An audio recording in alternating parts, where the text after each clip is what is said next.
Hello everyone and welcome into Stern Family Field here in DuBois, Pennsylvania for the third of 4 games today on BFA Productions. To my left, Chris Markowitz, I'm Ray Dunn, and we have a fantastic game on tap here at the 4 o'clock time slot. It's Team Connecticut taking on Team New Jersey.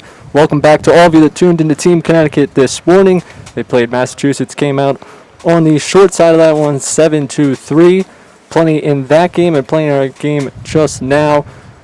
Finished in a 3-3 tie in the 12:30 slot. A lot of talent on display here. And what have you seen so far, Chris, just across the board in terms of the talent level we've had here at the PBR Northeast Future Games? Well, I've been very impressed across the board, but I've been really impressed by the pitchers we've had an opportunity to see here today. A lot of great pitching performances thus far, particularly in our last game that we saw, the second game of the day right before this one.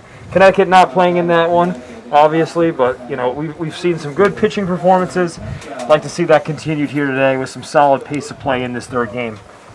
Absolutely, and on the bump to start this one to continue that good pitching, we've got Ben Child on the mound for New Jersey to kick this one off. As Tyler Gutsville going to dig on in for Connecticut.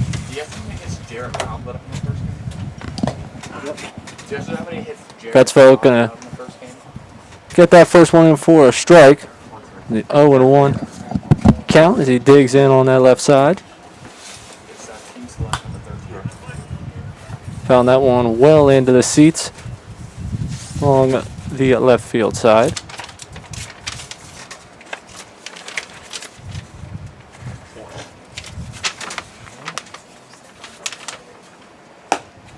And on 3 pitches, Child sets down Gutsfeld swinging there. Now batting is Hayden Miller. Connecticut keeping pretty much the same lineup intact as they had in that first game today at 9 o'clock in the morning.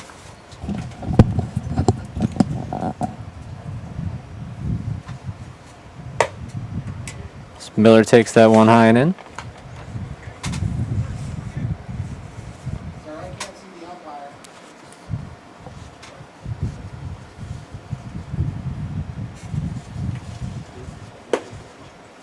That one low, so now 2-0. Miller out in front early here. Always tough to find that rhythm in the first couple batters for a starter, for a reliever. Just got to find that rhythm, find the zone. And there you go. Getting Miller to swing at that one. Miller in the game this morning was 1 for 3, but had a nice double. Drove in a run. Really solid contact on that. Now he's worked himself into a favorable 3-1 count. And if I'm Miller here, what I'm doing is I'm sitting dead red fastball. You want to get something belt high in a zone that you prefer. You pick a zone. If the ball's there, you give everything in the swing. If not, lay off it. A good pitch right there in that inner half of the plate. Count will go full. So right there, a belt-high fastball. For whatever reason, Miller didn't like it. That's fine. Live to see another day. He's got to throw you another strike. And he's behind on that fastball. Swings and misses, struck him out, and Child now back-to-back strikeouts to get this one started. Yeah, he's got some giddy-up on his fastball.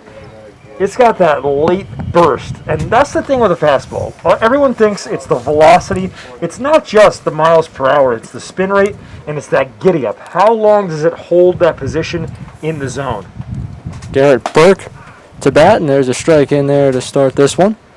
Child, the sky report will tell you maxes out at about 87, but the actual place he uses sits in his fastball is 81 to 84. So he takes one off there, and that one drops into the strike zone. 0-2 now, working way ahead.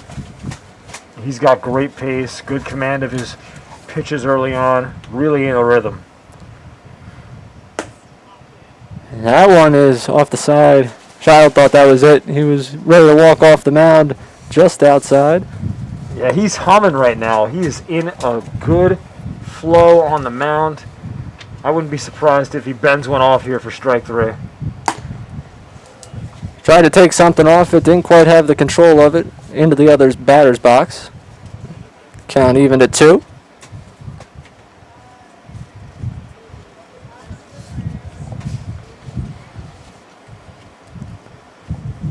And now the stretch, the wind, pitch. Inside.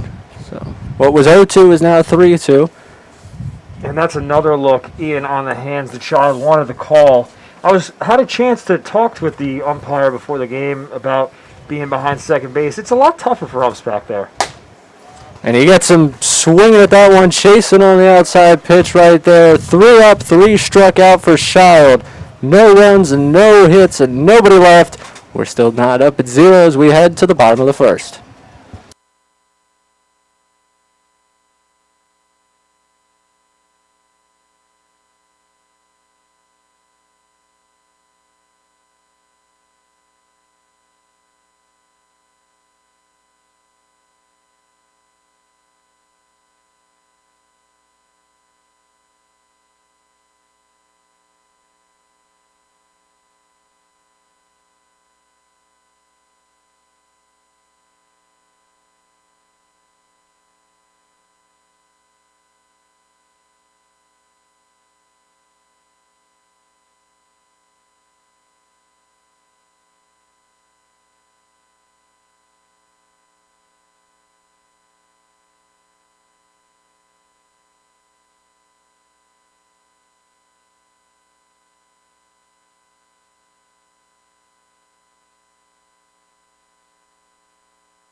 Welcome on back in here to Stern Family Field. New Jersey getting a chance to bat here as Ryan Egan will take the mound for Connecticut. The right-hander getting his first crack in his showcase. And Connor Dry will come to bat to lead off for New Jersey. That one inside a ball. Dreyer out of Del Barton, a powerhouse in New Jersey. That is a school that turns out high-level baseball teams and sports teams year after year. Dryer's got to take a strike there, and Dreyer being a middle infielder from Del Barton, there's been quite some success there. Your New York Yankees drafting Anthony Volpe last year in the first round out of Del Barton. Now the 1-1. Popped up in the infield. Second baseman looking for it. He squeezes, and there's one away.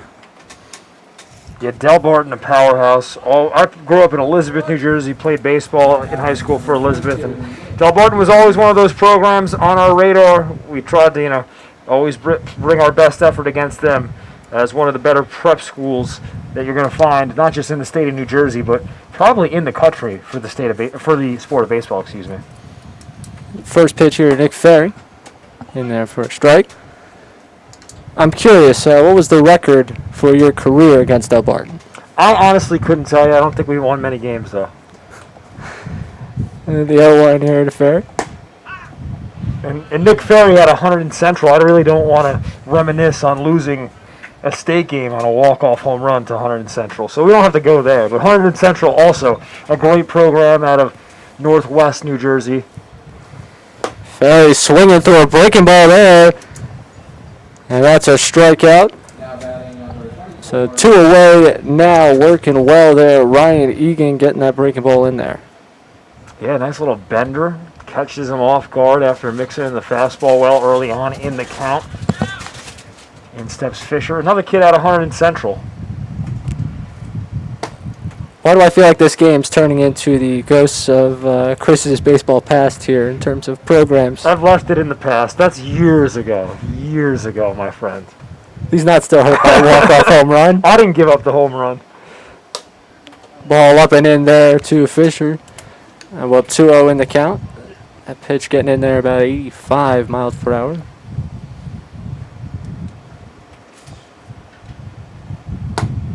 And that time he'll catch the inside corner there. 2-1. That's what you got to do. Get behind the count, come back with a fastball right at the knees. That's what you call hitting a chair, finding a spot low in the zone. That one in there for strikes, so now it's even at 2.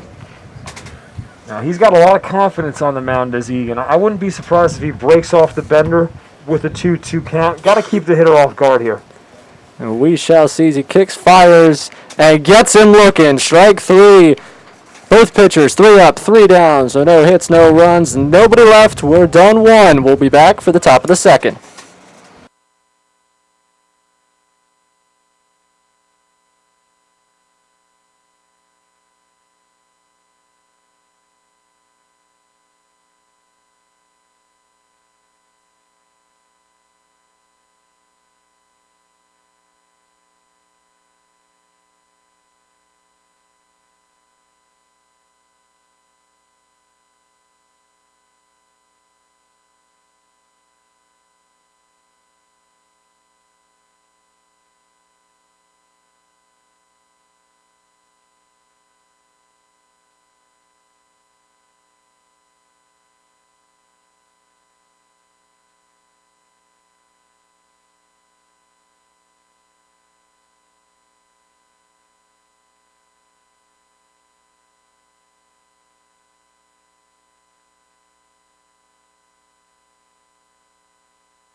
Welcome back in here for the top of the second.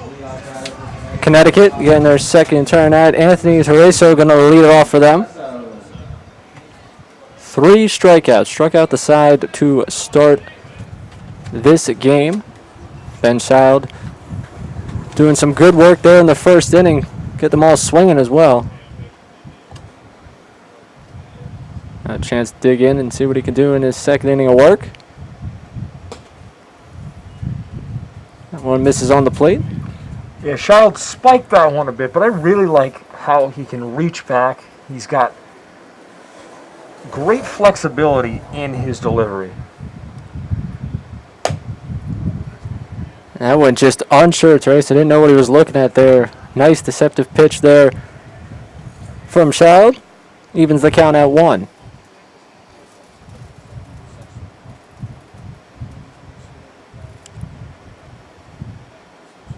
Don't think he had his footing down.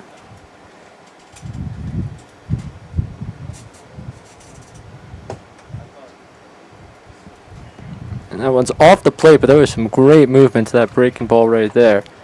Yeah, close to a pure 12-6 on the curve. Straight up to down motion. Ooh.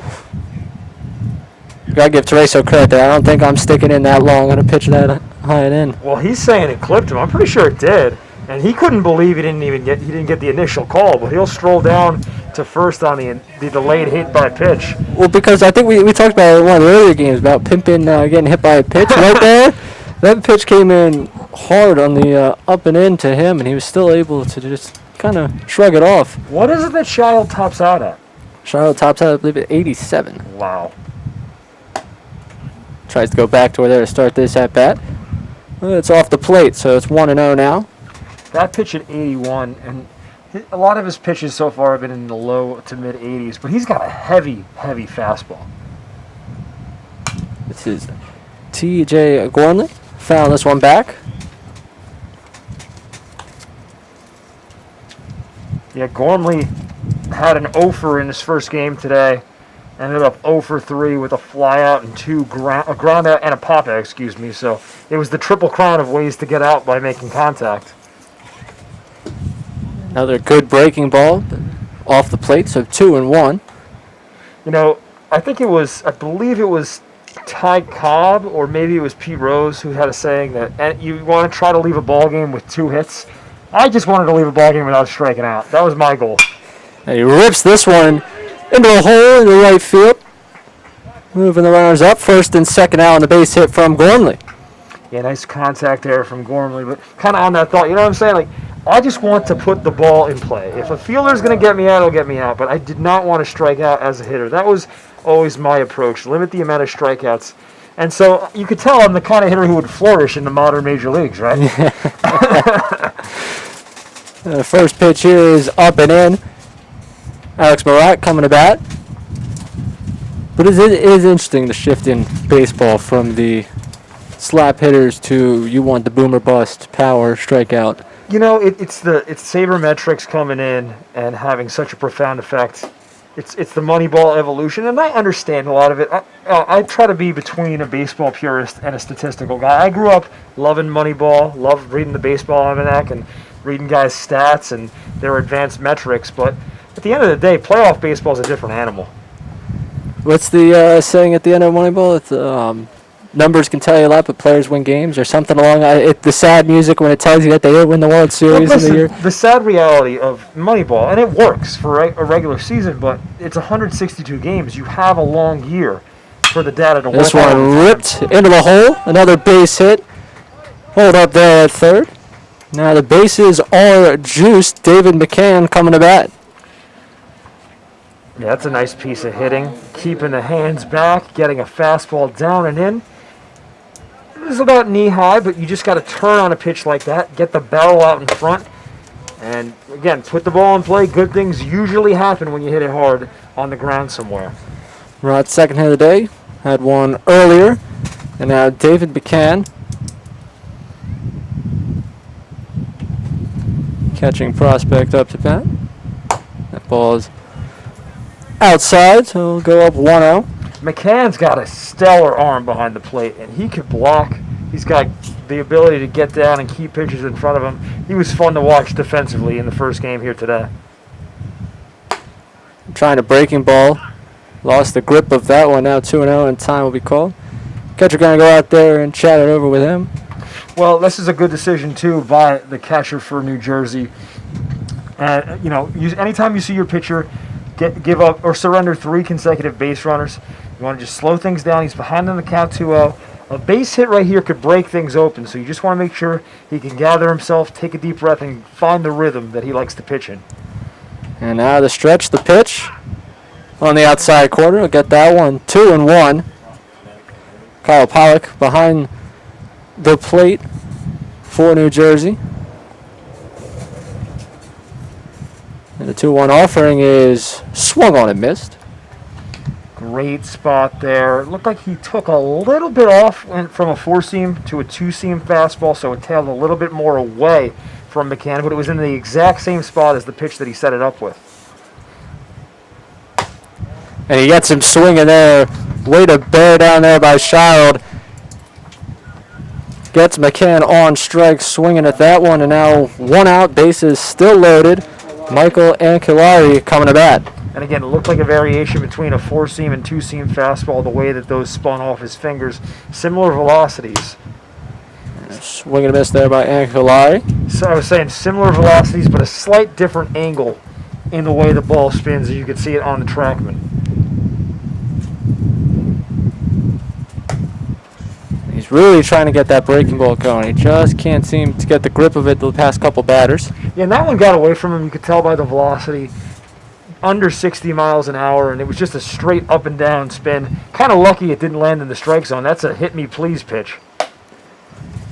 That one's away, so now 2-1 to Anculari. There's nothing like a hanging breaking ball to a hitter. It almost begs you to send it over the fence.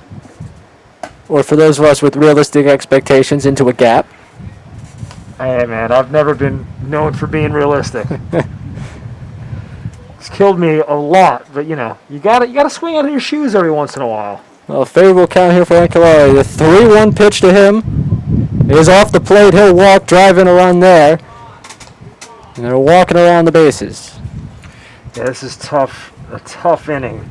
for Child. After the start he got off to in this game, kind of just expected him to mow down the order, but he's run into some trouble with his command, and he's beating himself right now.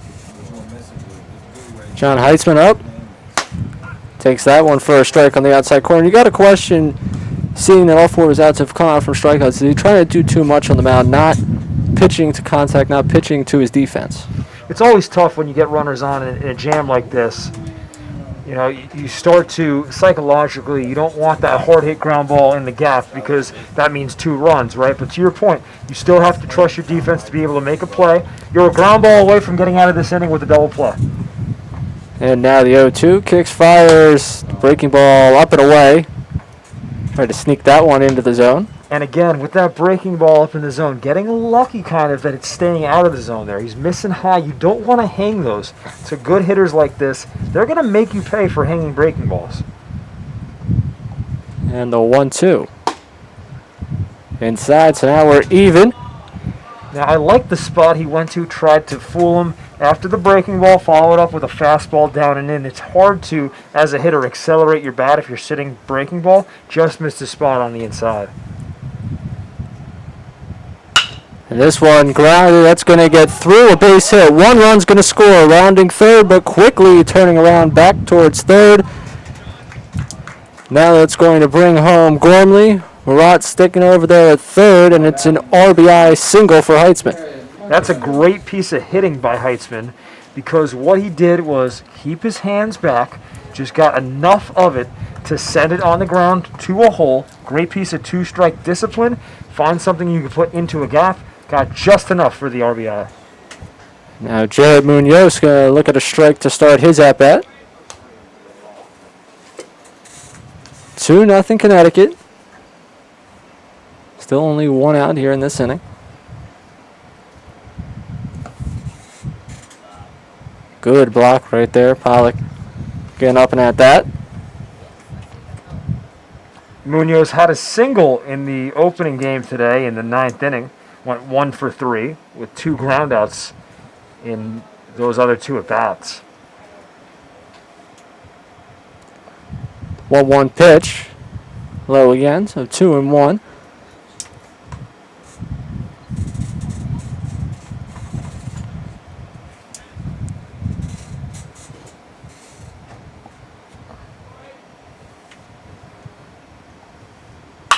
This one swung on it, and it's going to go to the plate. They're going to get the out there. Oh, so they're calling him safe at the plate, out at third. Yeah, Kyle Pollock did not recognize that his third baseman stepped on the bag before he made the throw home. So he did not apply the tag, just stayed on home plate. Didn't realize that he had to tag the runner out. So just a misunderstanding there of the situation, which allows a run to come home. So we're going to get Ancelari at third. This one's popped up.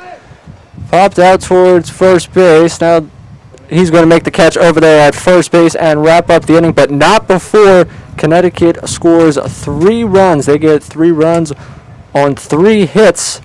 Leave a couple. We'll head to the bottom of the second here at Stern Family Field. Connecticut leads 3-0.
Welcome back in here to Stern Family Field. Ryan Egan still on the mound for Connecticut.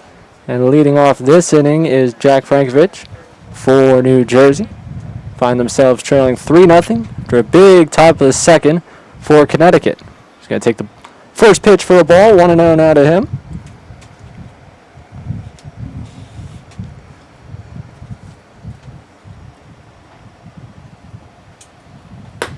Second one going to be away too. Frankovich in that open stance can really drive the ball. Exit velo up there at 92, and he's also quick on the bases. 6.73 on his 60-yard dash. Swings and misses that one. Ooh, he went for it all there. Really opened up that front foot though, right? So that's the problem. That front foot kind of slid out from underneath him, and that's where the balance of his swing kind of collapsed. And the 2-1's going to be chopped right back to the pitching mound. Gets over his head. No play there. The shortstop, he does throw it anyways, and it gets away from first, but Frankovich is going to be just grateful that he got over to first and take it there. So we'll give the infield single on that one. Frankovich has some speed. He swings hard. I would say, based on his swing, something I has to correct is that landing of that front foot. It was kind of opening up, which is why he tapped that one off the end of his bat. Instead, he has to learn to sit back, get that foot down, square a ball up, and hit that to the gap in right center field. Now Griffin Mills to bat. But before that, we're going to get a pickoff move over to first. Great look at that from the first base side camera there. Mills, another one from Del Barton. I was going to say another Del Barton prospect.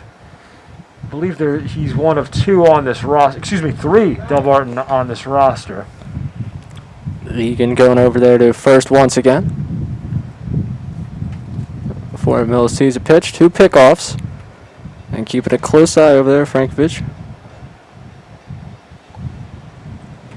And now Mills fouling this one back. 0-1.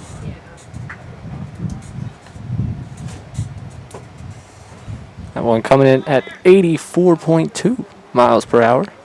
Yeah, Del Barton won the Public A state championship last year in New Jersey. Looking at a strike right there. A very nice pitch from Egan.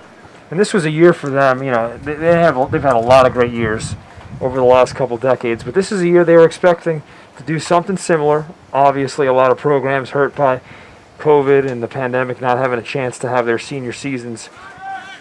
This one swung on perfectly, executing the hit and run. Going to get the runner to third, getting under the right fielder, and now a run is going to score, and they're going Mills all the way to third. Yeah, he's not going to get there. Gets tagged out. A little too ambitious coming around second base, but a run is going to score. That was going to be a base hit and an E9 to get that run home and get Mills around to second before he's tagged out at third. So New Jersey on the board now, 3-1 on that base hit. And for those keeping track at home, that is a single, not a double. So the error occurs. It was a single on the hit and run, and that allowed Mills to get to first base. He got to second because of the ball going under the right fielder's glove, thrown out at third. So scored an RBI single.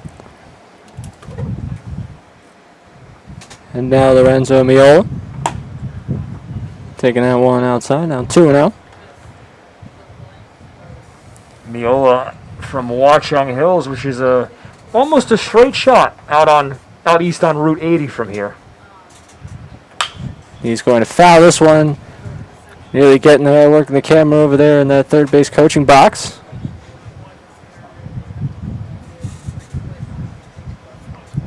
Two and one to Cat now as he strides on in.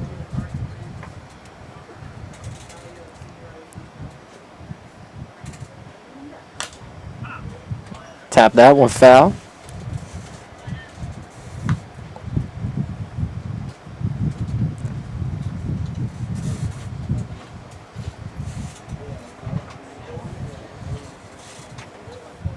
And the 2-2 offering.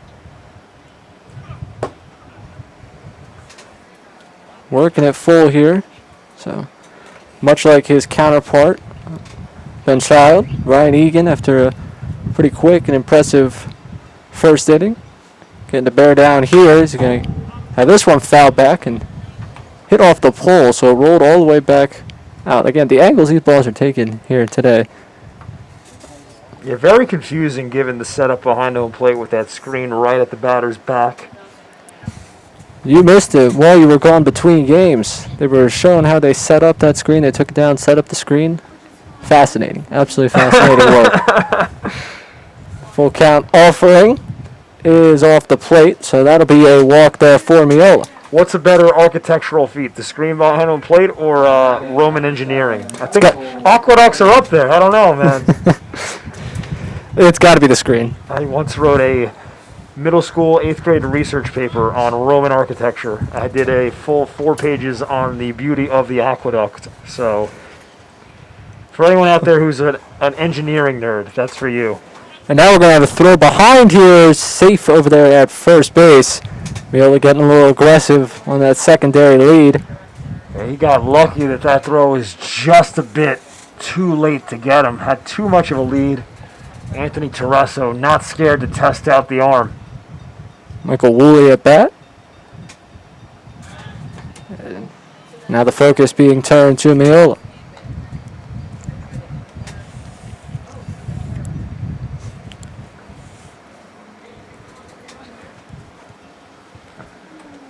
Woolley from Ramapo. And now going is Miola. The throw to second base offline going to be knocked away. Now Miola has second base there. Now runner in scoring position for Woolley. Yeah, good jump. Terrasso really had no chance behind the plate.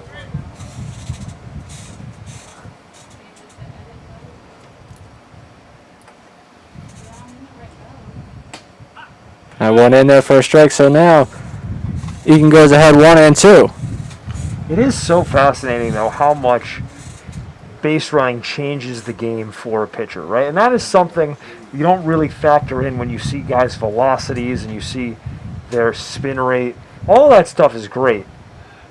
But to be able to command a game when runners are on, that is an underrated aspect of pitching that you can teach, but it's harder to teach than you would think. You can teach it, but it's a lot of that internal composure that really comes with that. You know, you have to have a certain demeanor about yourself to be able to move from the windup to the stretch and do that adequately, and then also not be totally bothered by the fact that someone behind you might be taking a base. It takes a lot of trust in yourself and your teammates. Very interesting in that. Now the 2-2 swung on, goes right back up the middle. And it's going to get over the second baseman's head. That is going to draw a throw to the plate. It's not in time. And Miola is in to score. Yeah, so that's going to be a single up the middle. And then the throw home allows Woolley to reach second base. So Woolley with the RBI single. Good.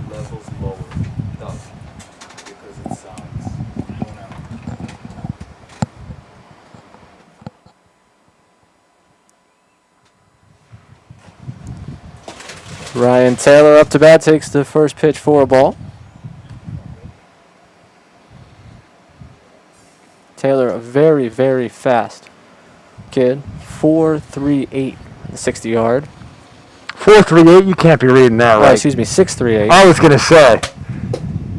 4.38's fast for a 40. If he's doing 60 yards in that time, this is the Flash out here. He's in the wrong sport. He was doing 4.38 on a 60. I'd like to blame my handwriting, but I can't blame my handwriting. I just saw a 6 and read 4. I say we just go with it. He's got a 4.38 60 to all those scouts out there. Keeping track at home. All you college coaches watching, he's got 4.38.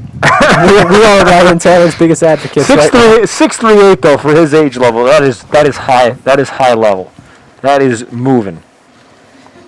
I had a piano on my back, so I did not approach those numbers when I went to many of these combines. That one's inside. He's got a favorable 3-1 count here. Runner on second. Jersey's cut what was a 3-0 lead to a 3-2 lead. Thanks to 2 runs here in the bottom of the second. And now the pick off the second, not in time. That's a good move And I know I'm nitpicking. That throw's just a little bit high. Not a bad throw, a good throw, but a great throw is right on the bag, and the tag is right on the hand.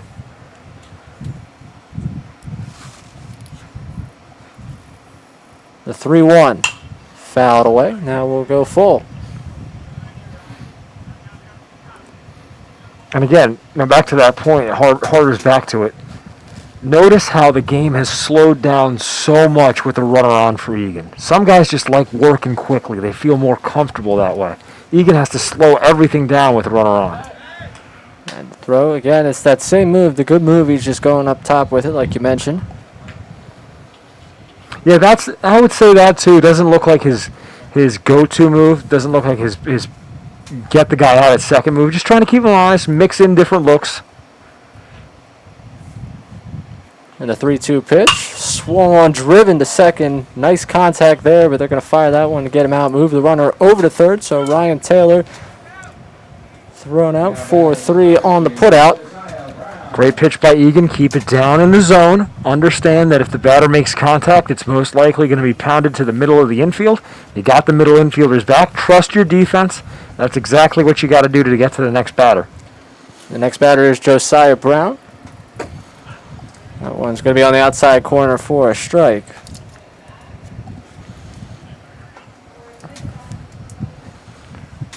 Yeah, Brown, another Del Barton prospect. Another Del Barton middle infielder. That one is low, 1-1. So you got Mills, who plays short and pitches. You've got Dreyer, who plays short, second base. And then you've got Josiah Brown, who plays short and second base. Well, when you're a middle infielder in high school, you could pretty much play anywhere in the infield, if not across the diamond. Right. It's just one of those things where you have so many talented prospects, it's the greatest problem in the world to have. This has become Del Barton preseason show, prepping them for next season. A 2-1 pitch to Brown. He checks. That one's a strike anyways, 2-2. Yeah, he's not not happy with the call or himself. That was a good pitch, though, by Egan. Went right back at him at the outer half of the plate after falling behind in the count. Deuce is up. 2-2, 2 outs. The pitch inside. We'll go full. He went with the slider, tried to clip it on that inner half of the plate or get Brown to swing at it. That's a tough pitch to lay off if you're a lefty facing a righty. And the 3-2. Got him looking. That'll wrap up the second inning. New Jersey puts on 2 runs. They leave 1 on base, cut Connecticut's lead to 3-2. We'll head to the third inning. Connecticut coming up to bat.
Welcome back here into Stern Family Field.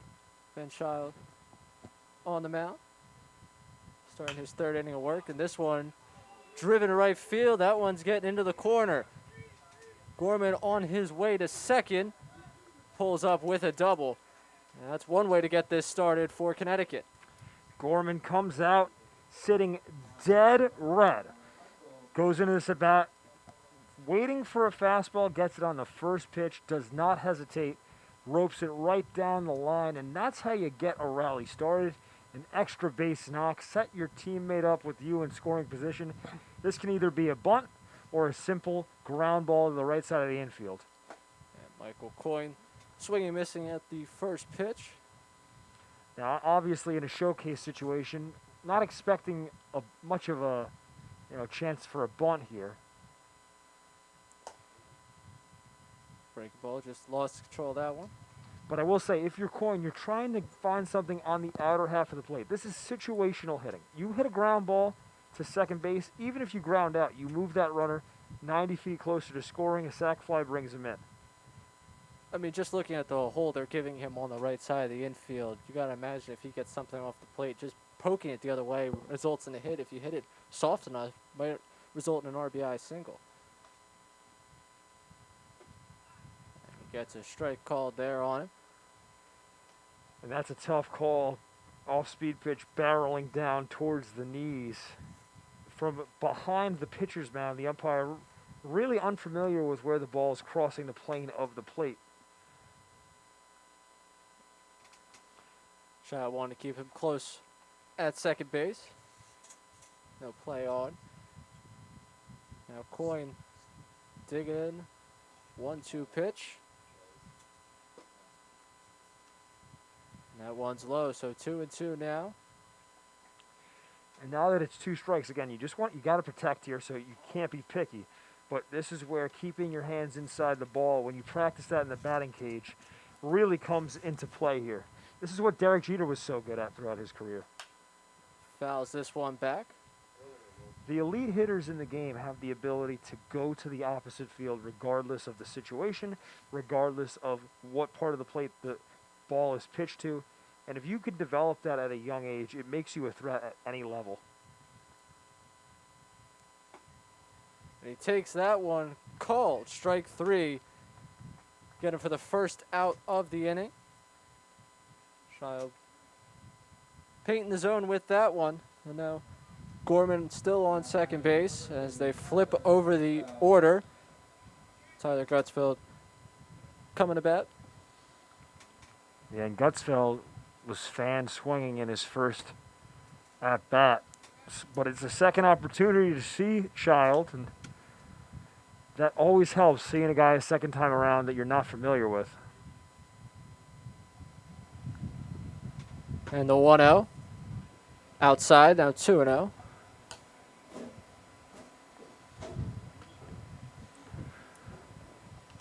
So Gutsfeld now ahead in the count considerably. Got to be sitting dead red, looking for a fastball in your spot. You pick a spot.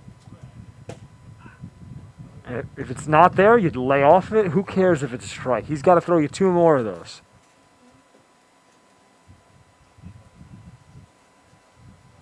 Gutsfeld just one of those true top of the order bats. Hits the ball well, gets himself on base. That one's outside now, working his count to 3-1. See, now, same situation. You're sitting for a fastball. He wants to bend over a breaking ball on a 3-1 count. By all means, you're more than welcome to do that, because the pitcher is in a disadvantage. Child has to throw back-to-back strikes here.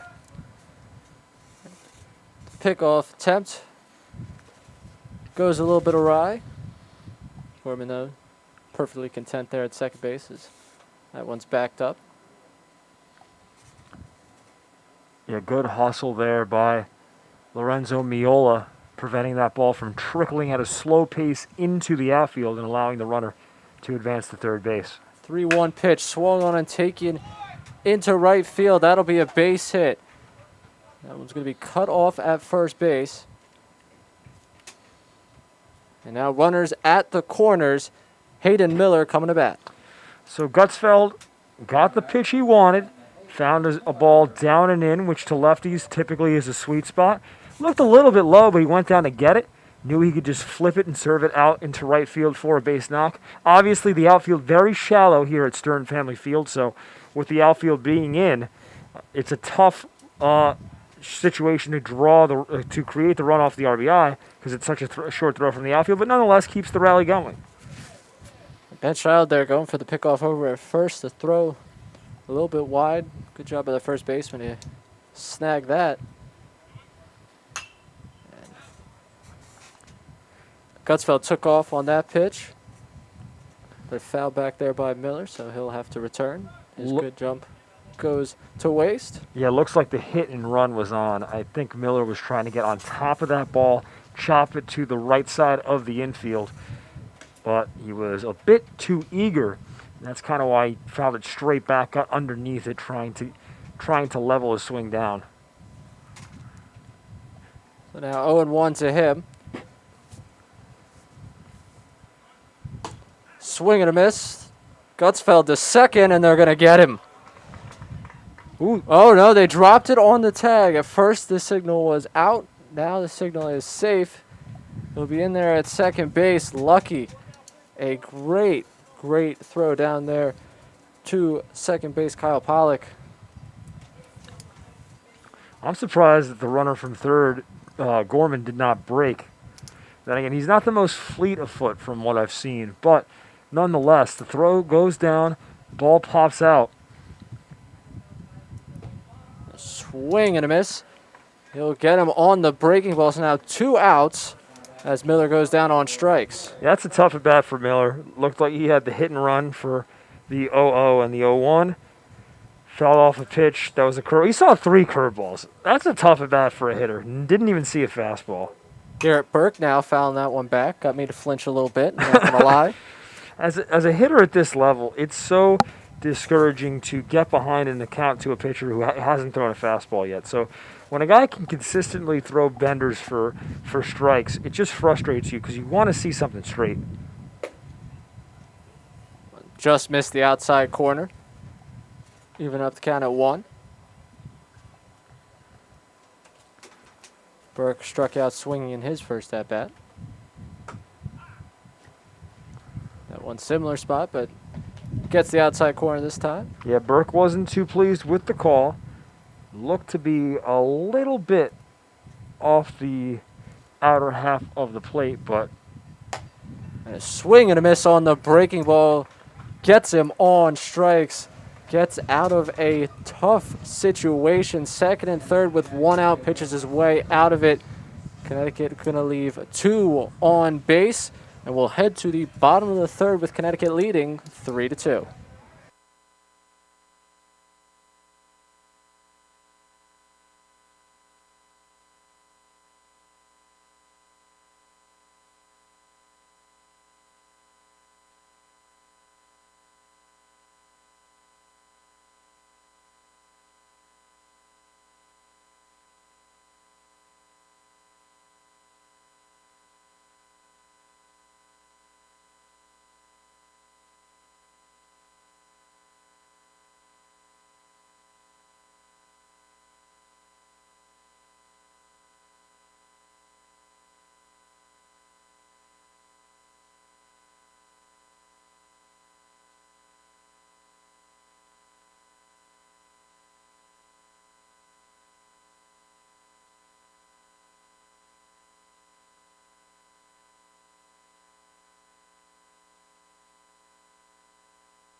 Andrew Lombardi coming to bat here. So we get the third underway for New Jersey. New pitcher out on the mound for Connecticut. That's going to be number 6, James Reid.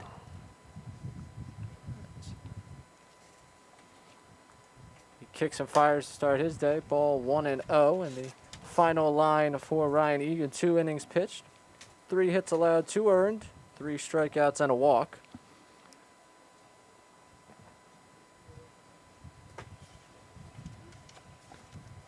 Reid with the classic pitcher's frame, 6'2", 170. A freshman transitioning into his sophomore year, so he'll have some time to add some weight to that frame. He's throwing it up in the high 80s so far. Last pitch there, 86. Pitch before that into 87. About finding the plate right now, 3-0. Lombardi swinging 3-0 and rips one. Foul down the left field line. I'll tell you what, he got the green light and did not waste it. Obviously hooked it foul, but you heard him grunt from a couple, we're sitting about 30 feet away. That was a loud grunt from Lombardi. Now he sees one down the chute. He was not getting cheated on that swing, but now this is where, as a hitter, you have to shore things up. This has to be quick hands, take something off the swing, stay level, make contact, and put it in play. And the full count offering, fouled away. It's something that you've seen, you're seeing a lot of hitters at a high level in the major leagues who are trying to help teams in the playoffs. They have to learn that, right? In the game that has become so home run, strikeout heavy, there is a value to being able to put the ball in play with 2 strikes. Attempt at a breaking ball there, goes high and in. Lombardi will walk down to first. Good at bat by Lombardi. Definitely intimidated the man on the mound, James Reid, with that swing at 3-0. And look, didn't obviously put the ball in play, but you made the pitcher fear throwing you another fastball. Braden Connors coming to bat. He sees a breaking ball first, but that ball is outside. 1-0. Connors out of Bergen Catholic, another traditionally solid program in the North Jersey area.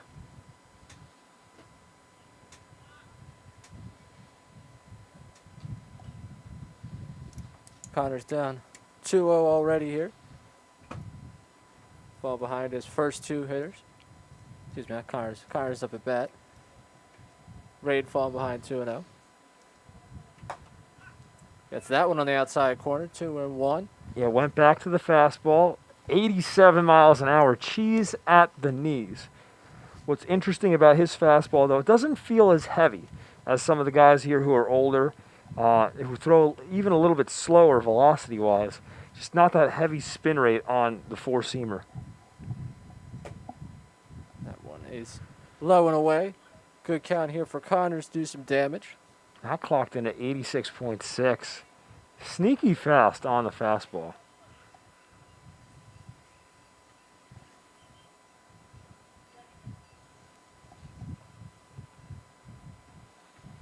This one, driven foul down the right side.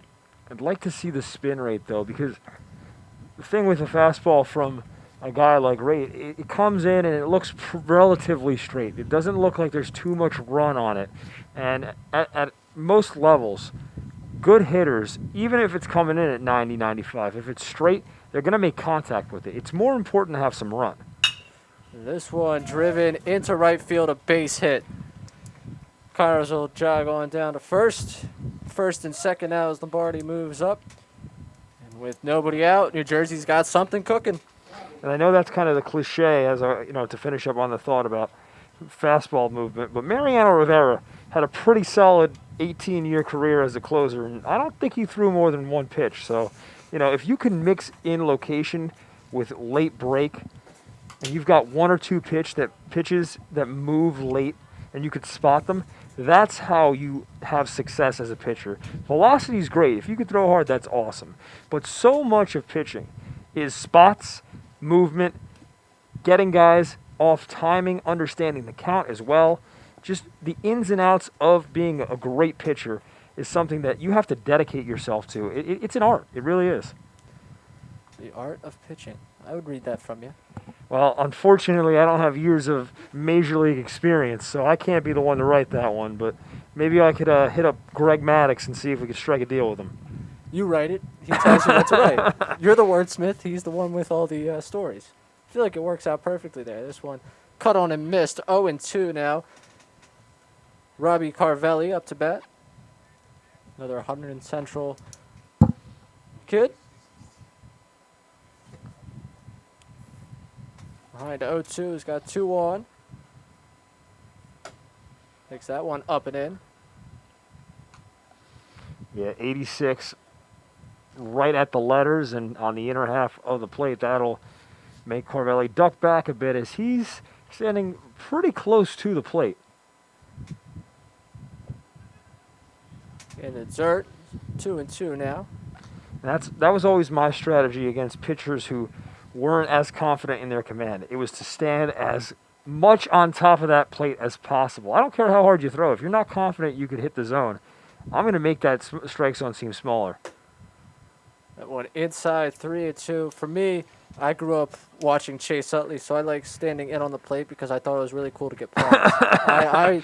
I can vividly remember my dad taking the tennis ball out and being like, "Here, learn how to take a pitch." What are you, Adam Sandler in what's that movie? The golf movie. Happy Gilmore. Yeah. Walks on this one. Carvelli loading the bases. No, I wasn't quite to the pitching machine taking off the body, prepping for hockey, but 364 days to hockey season. But it was one of those things. This is how you turn your back, because it's not going to hurt you, the tennis ball, but this is how you turn your back to prevent yourself from really getting stung by something down the line. Bases loaded here for Kyle Pollock. That one in the dirt, caught up in the short backstop. And we're going to have a meeting on the mound. Yeah, and Rate really struggling with his command, and this is a case where he's a young kid, obviously has a lot of potential, a live arm. He's got to grow into his body, and it seems like, with a lot of kids this age, right, it's just a matter of not having grown into that frame yet, right? A lot of these kids hit growth spurts of 5-6 inches and haven't really figured out how to control your body. It doesn't, a lot of that stuff doesn't register for most guys. It's not until college, even after college, maybe in your early to mid-20s, when you really start to put things together. That's so reassuring to hear that, because that means my athletic peak is yet to come. It's yet to come, my friend. Start hitting the weights and you'll be dunking a basketball, running a 4.5 40. You just got to dedicate yourself, make the time, do some yoga, stay loose. Very underrated. A lot of stretching. That's what I would tell myself if I was younger. Focus on stretching. And now the 1-0 offering in there for a strike, 1-1. I'll be happy if I jump over like 2 phone books. Forget dunking. Oh, come on. You're capable of jumping over more than 2 phone books.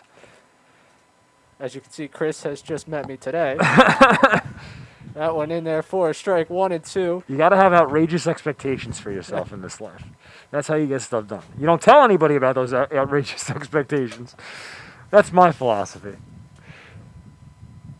And the 1-2 inside. Ooh. I think the Connecticut catcher David McCann wanted that one even more than Raid wanted it. He was frozen before he threw the ball back to the mound. Couldn't believe he didn't get the call there. Fouling this one off. He also did a nice frame job there, trying to sell that a little more. Hey, man, it's part of the gig. That's is. what they pay you the big bucks for at the major league level. If there's no automated strike zone, there's no harm, no foul there. Absolutely not.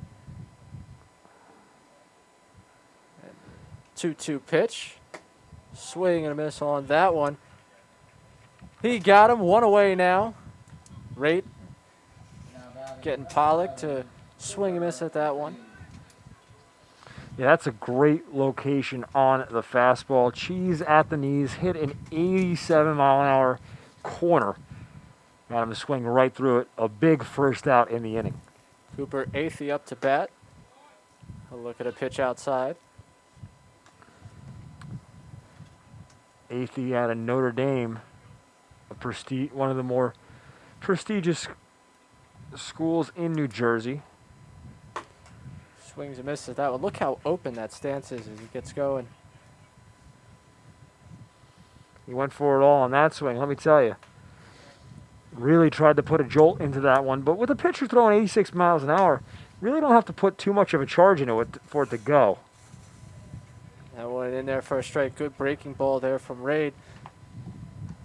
And in spite of loading them up, he certainly had the stuff to bounce back, getting Pollock swinging now up 1-2 on Athey.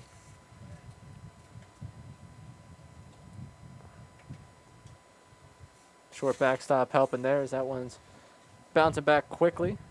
Yeah, Raid has nasty pitches. He's got nasty stuff. And the guy that reminds me of, you're a Phillies fan, I'm a Yankees fan, so both of us can relate to this guy, A.J. Burnett in the major leagues for years. Nasty stuff. It was just a question of, does he have the command? Is he locked in? Because if he's locked in, no one's touching him. Gets him looking on the breaking ball.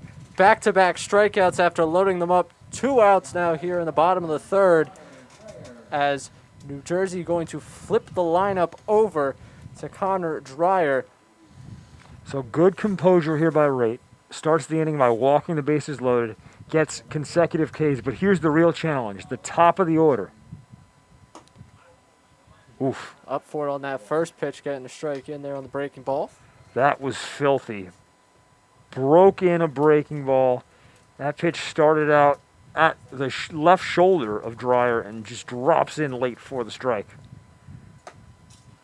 Tries to answer back with that fastball, up and in. And see, what's great about an 85, 86 mile an hour fastball in that location is he starts that curveball in that same spot. So now Dreyer might be thinking, oh, there's another curveball, and he swings through a fastball. This one popped up, back and out of play. See, so now location, eye level has been changed. Raid went down in the zone. So he has the option of either throwing a breaking ball, trying to get Dreyer to chase something in the dirt, or throwing a fastball eye level to set up another pitch down low.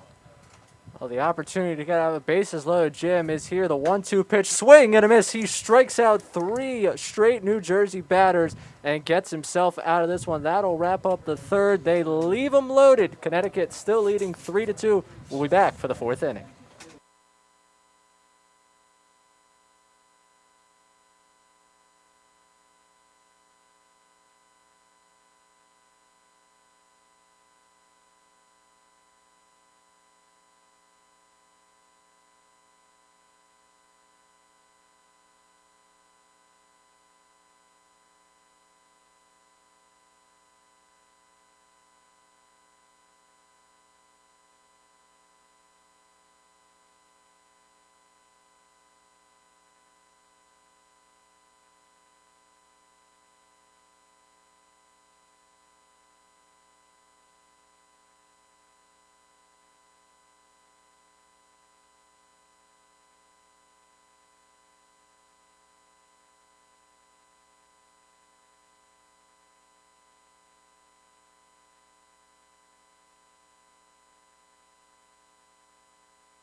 Welcome back to Stern Family Field. To my left, Chris Markowitz. I'm Ray Dunn here for BFA Productions, of the PBR Northeast future games. So we got a new pitcher on the mound for New Jersey.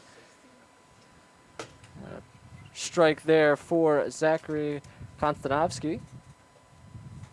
Konstanovsky out of North Brunswick. That's right by Rutgers. Sorry to cut you off there, Ray. All good, all good. I need my New Jersey geography from the resident New Jersey expert. Actually, most of this little studio we got right here, is that ball's low, is New Jersey familiar, I'd say. We have a solid New Jersey presence. Yeah, we do. With the production team today. I'll tell you what, on the drive out here, I saw an exit for the Jersey Shore, and I was excited. I didn't realize they had one here in the middle of Pennsylvania, so I might have to stop there on my way back during the tropical storm tomorrow. A 3-1 pitch here from Konstanovsky. Low, so that'll be a walk. And just like that, there's a runner on base. Yeah, Tereso with a lot of patience. As he was hit by a pitch in his first plate appearance, now he walks, and he walked in his final at-bat of his first game today. Normally, this one slice and foul down the left side. Contact on that first pitch. That's something that's not going to show up in a box score, but Tereso, I know he wants to get that bat off his shoulders, show some of these scouts and coaches who are probably watching the stream what he can do. But having the discipline not to chase any pitches in bad counts, it's a big factor as a hitter. And this breaking ball is swung on to second base. They're going to just get him at first. Runner moves up to second. So Gormley out at first. Score that one 4-3. And that's what you want to do as a pitcher, get a ball on the ground after you allow the leadoff hitter to reach on a walk. Unfortunately, it was just tapped too slow and far to the glove side of his second baseman for a double play to be turned. Going outside, Konstanovsky, when you talk about him as fastball, max out probably around 85, 86. Consistently sits 84, 85. Got a curveball sits 69, 71, and a changeup that goes between 72 and 76. That's what you're expecting out of him. Yeah, Konstantinovsky just missing low with the fastball there, but that's good location. This one swung on and driven into right center field. This one going back, and that one is one hopped off the wall. One run is going to score, and pulling up at second base is Alex Marat, who roped that one into the right center field gap, right near that 344 sign. Connecticut increasing their lead to 4-2 now on the RBI double from Alex Marat. Yeah, off the bat, I wasn't sure if that was going to get out of here, as it's a shallow power alley to right and left center field, 344 to both gaps. But it one-hopped the fence, and that's a great piece of hitting. That ball was down in the zone. Marat went down with his legs, uses his lower half to go down and extend his hands to reach and send it into right center. Marat having himself a day now, 3 for 5 on the day. 2 for 2 in this game, 1 for 3 earlier. Gets the RBI there. Now David McCann coming to bat, struck out in his first AB. Fouls another one back. McCann's a guy who haven't seen him do much damage here today, but I like his swing. I really do. He's got a sweet swing for a left-hander. Love to see him square one up, put one in play in this at-bat. The 0-2 pitch to him. Just outside. He was thinking about it. That's a great breaking ball by Konstantinovsky. He starts it on that outer half, looks like a fastball 80% of the way to the plate, and then at that last second drops off. 1-2, just missing the outside corner. I think Konstanovsky wanted that one.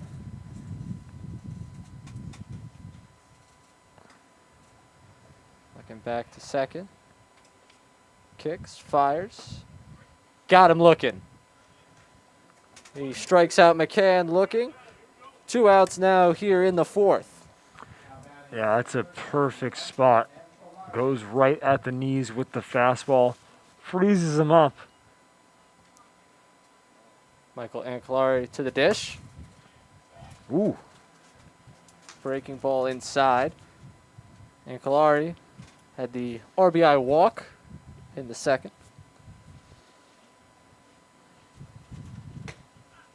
Takes that one for a strike. A chance to plate one more for him with Marat out there on second.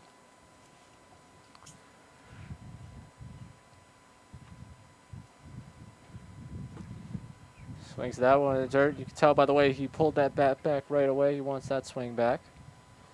Yeah, went chasing for an off-speed pitch. Good spin on the breaking ball by Konstantinovsky. And the 1-2. Swing and a miss. He struck him out. That'll wrap up the top of the 4th. Connecticut does get one On one hit, they leave one. 4-2, New Jersey coming to bat in the bottom of the fourth when we come back.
Welcome back on into Stern Family Field here in DuBois, Pennsylvania. Connecticut holding a 4-2 lead over New Jersey in the bottom of the fourth, with New Jersey coming to bat. James Raitt still on the mound for Connecticut. Nick Ferry to bat for New Jersey. First pitch inside, 1-0. Raitt, an interesting inning in the third, load them up. 2 walks and a base hit load them up for him, and then he struck out 3 straight, cleaning up his own mess. Now getting going here in the fourth. Evens the count at 1. Ferry in his first at-bat struck out swinging.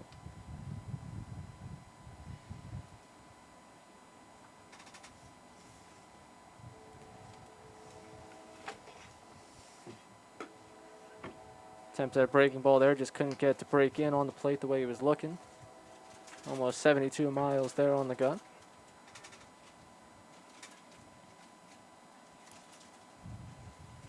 And the 2-1.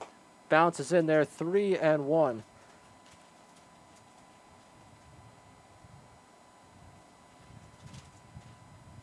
Ferry, a corner infielder. Catch him at first and third. Good strong arm across the diamond. And this one he's going to ground. Goes off the glove of the first baseman. It's going to be a race to the bag. And that one gets by. So an all-around messy play there for Connecticut.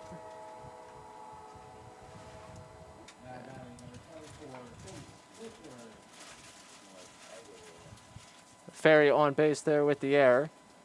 And Chase Fisher coming to bat with the man on and nobody out.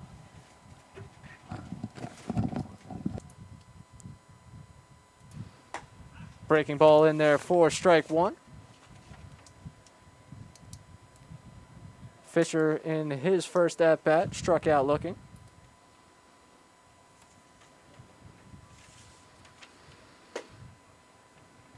Low. 1-1 to count.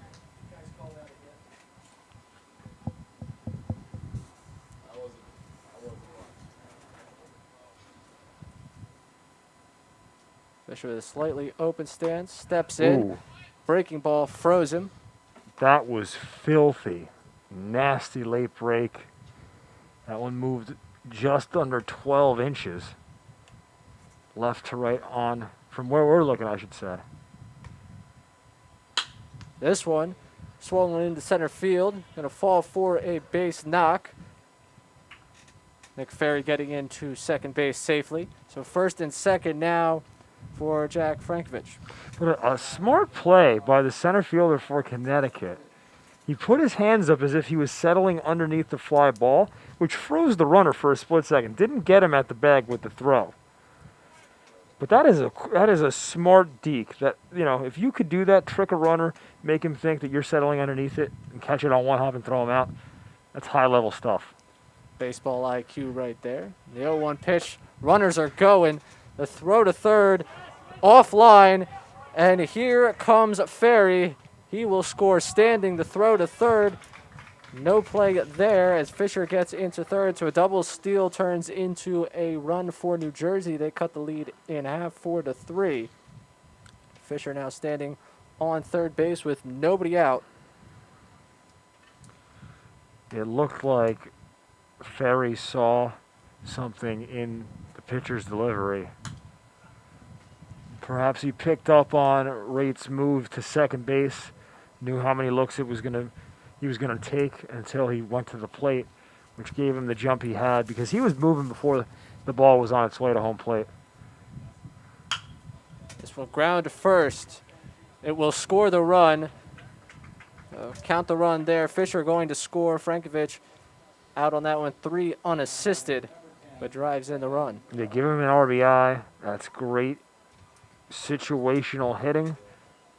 Hit the ball the other way. The first baseman's back, so even a ground ball right to the bag will score a run. And now for Griffin Mills, it's like it never even happened. There's a called strike. Base is all cleared up. 1 out. Tie ball game now.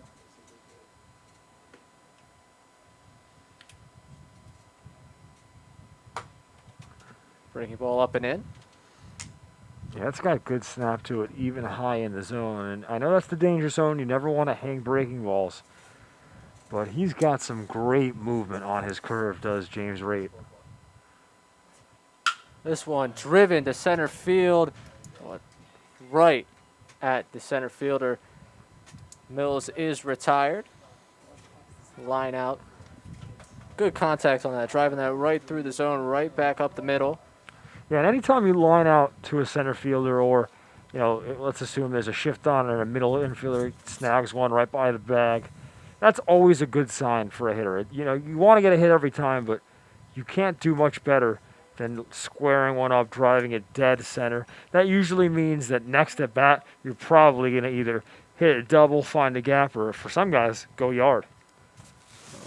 We'll keep an eye on that from Mills. I'll count that as an official prediction from you. I say he finds a gap. I say he finds a gap. Not that Griffin Mills doesn't strike me as the guy who could put one out in this field, but I think he's going right center field gap next time up. You could quote me on that one. On the take meter, that's about a 3.5. Pretty weak on that as Biola's going to drop one into left field. He's around first. Big turn, but turning right on back. Now a man aboard for Michael Woolley. Yeah, Miola went down and in to get that one.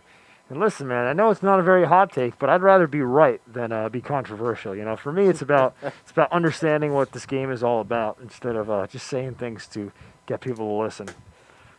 There's a strike for Rate. Not much for the talk show debate style of sports. I'm more of just being laid back and watching the game. Did no one tell you that we're debating MJ and LeBron from innings 7 on? Come on, dude. I do that enough on my own. I don't need you to come in here and ask me who the GOAT is. I've thought about that one question from so many angles, and it makes me think, if I've spent the same amount of time worrying about who was better between MJ and LeBron, if I took that energy and applied it to anything else in my life, where could I be by now? It's a great question. It's really crazy to think about. Where could we be as a society if we just banned that question?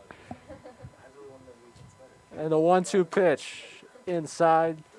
Deuce is on the board.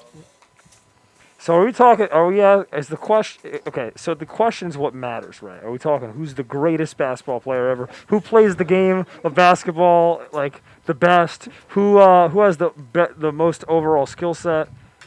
As this is fouled back. You know what I mean? Like, it depends on how you ask the question. In a lot of scenarios, I'm picking one guy. Wait, you're telling me that this is a nuanced question that we can't really get an answer to and we should stop asking it? Is that what you're telling me? No. No way. That's wild. I really think Jeremy Lin's the GOAT, but, That's my personal Still opinion. 2-2. This one ground to third. Fielded cleanly, fire across the diamond, and that'll end the inning. But not before New Jersey gets on the board. All knotted up at 4 as we head to the 5th inning. We'll be right back here on BFA Productions.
Welcome on back in. Chris Markowitz to my left. I'm Ray Dunn here at Stern Family Field in DuBois, Pennsylvania.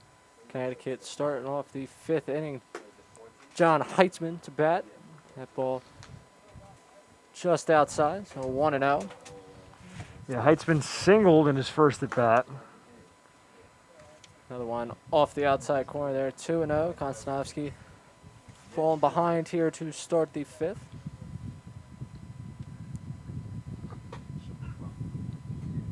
Strike in there, 2-1. Continuing our talk show debates. Reds or Dak? I thought we said we weren't going to talk about any of that I know. live on air. Now, look, I'm not willing to debate MJ LeBron on air, but I'll have some other discussions if you'd like. Fouls this one back, 3-2. And I think I'm okay for. Oh, come on now! Hosting. How about Robinson Cano versus Chase Utley? I'd gladly have that one. Yankees fan, Philly fan. That one is low and away, ball 4, and Heisman walks to start the inning. I don't think either one of us are changing our minds on that debate. Listen, man, it's hard to argue that the guy I think is better isn't better, you know, and vice versa. And that one's low.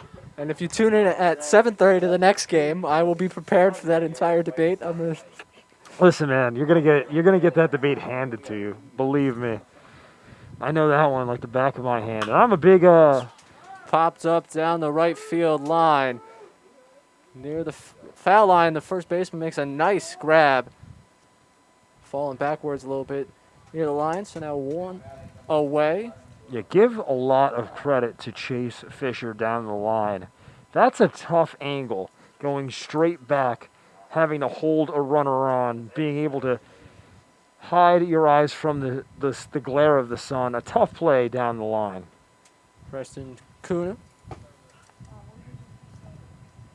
taking that one for a strike. He popped up to the first baseman in his first at-bat.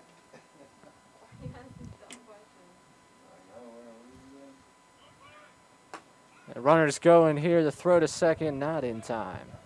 Yeah, it looks like the backstop slipped on his throw down. It's Braden Connors. That's Andrew Lombardi behind the plate. Just lost his footing. The 0-2 pitch coming to Kuna. Swing and a miss. Fooled on that breaking ball. 2 away now. Yeah, that was a looper of a curve.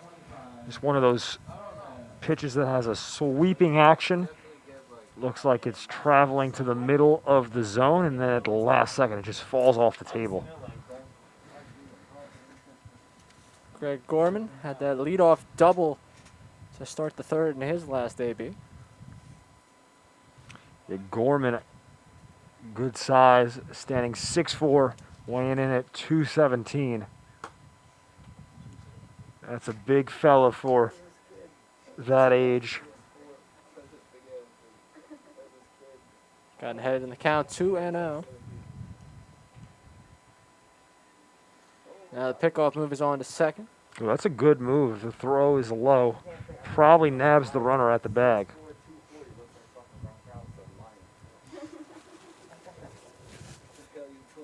Konstanovsky. This one popped up on the infield. That one's going to be taken by Konstanovsky. He puts it away. That'll wrap up the inning. So Connecticut leaves a man on second. Game still knotted up at 4. We'll be right back on BFA Productions.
Welcome back to Stern Family Field, New Jersey. Coming back in the bottom of the 5th, game knotted up at 4. A new pitcher on the mound for Connecticut.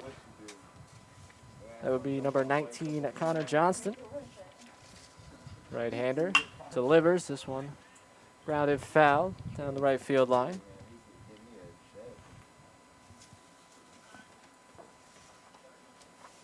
Ryan Taylor grounded out to second in his first at-bat. We got a little delay. Somebody needs to go get that foul ball. On a hop. Gotta have it. On a hop, please. So used to hearing that as a player coming up. It's a little bit more of a laid-back scene at a showcase like this. The 0-1. And therefore, a strike. Nice spot there by Johnston. Outer half fastball. Fouling this one back. Staying alive on that 0-2 pitch. And there was the curveball. He hung it a little bit, left it in up by the letters. That's the danger zone for breaking pitches.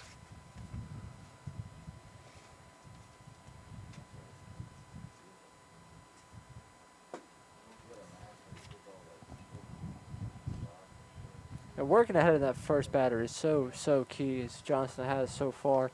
Getting that 1-2 count. See, winds, delivers. Takes a bit off, breaking ball, ground ball to second, fielded cleanly and fired on over to first. Taylor is retired. Back-to-back ABs where he grounds to second. Don't quote me on this, but you mentioned the importance of getting that first batter in an inning out. My younger brother was a pitcher, pitched in high school, pitched in college, and he told me that if the leadoff hitter reaches 60% of the time in a game of baseball, he comes across the plate to score. So to your point, very important to get that lead out. First pitch low here to Josiah Brown, but absolutely. I mean, simple math on that one. You put one on base, more likely cut 90 feet from their path around the bases. I'm all locked into those 60-yard dashes. 60's on the mind. I got a point after this 2-0. I understand. Oh, that was fouled into the dugout. Stay awake down there. But 60-yard dash in the game of baseball, a straight line sprint. How often do you see a straight line sprint of 60 yards in the game of baseball? Never. I know you want to see raw speed, but I'd be, it's like I always wonder why that is the metric that was chosen. Foul tip caught there by the catcher. I don't have an answer for you on that one. I'm going to let you ponder that. Somebody just decided 60 yards the number, and they started running it, and that's been the standard ever since. Now, perhaps there's an explanation out there. I need to receive it. Called third strike. Josiah Brown going down, looking a good breaking ball there for Johnston. 2 away. And I'm going to let that philosophy you just had sink in. Let it breathe. Let that breathe. Viewers. Let that one breathe for a second. We'll give you all a few moments to reflect.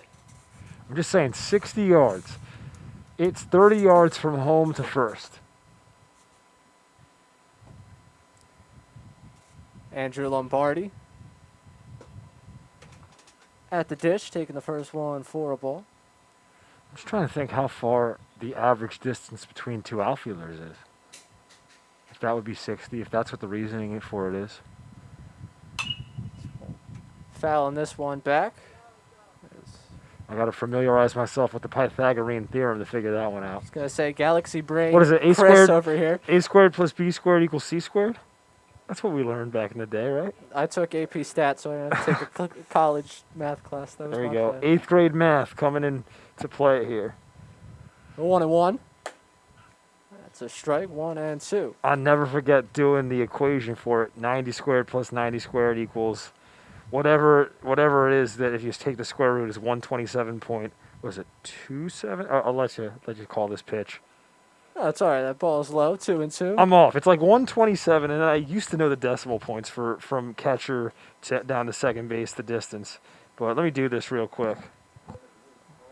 You focus on the game.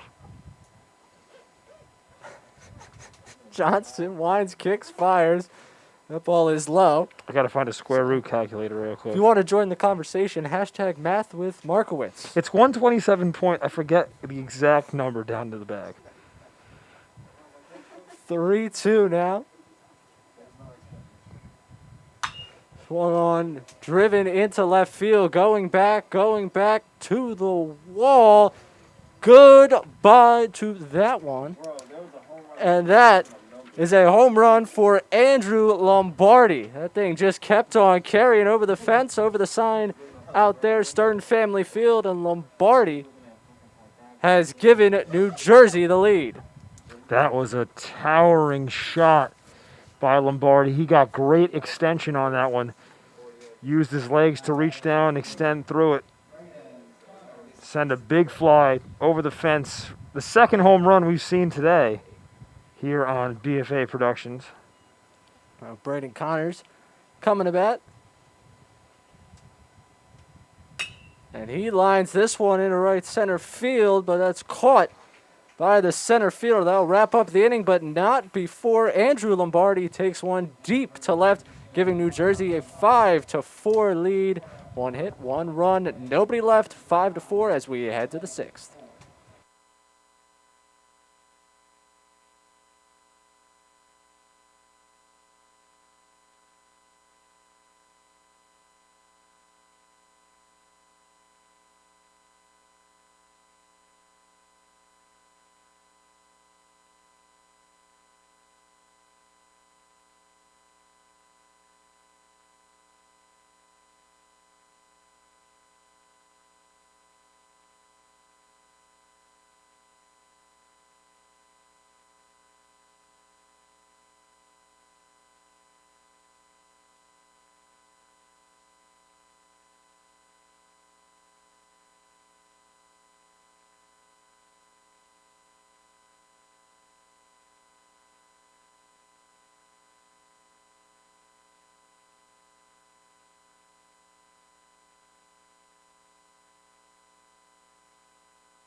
Welcome back to Stern Family Field. As Connecticut coming to bat here in the top of the 6th inning. New Jersey took the lead in the last half inning on Andrew Lombardi solo shot to left. New Jersey with a new pitcher, Chase Topolsky, to the mound. His first pitch is in there for a strike. Michael Coyne leading it off for Connecticut.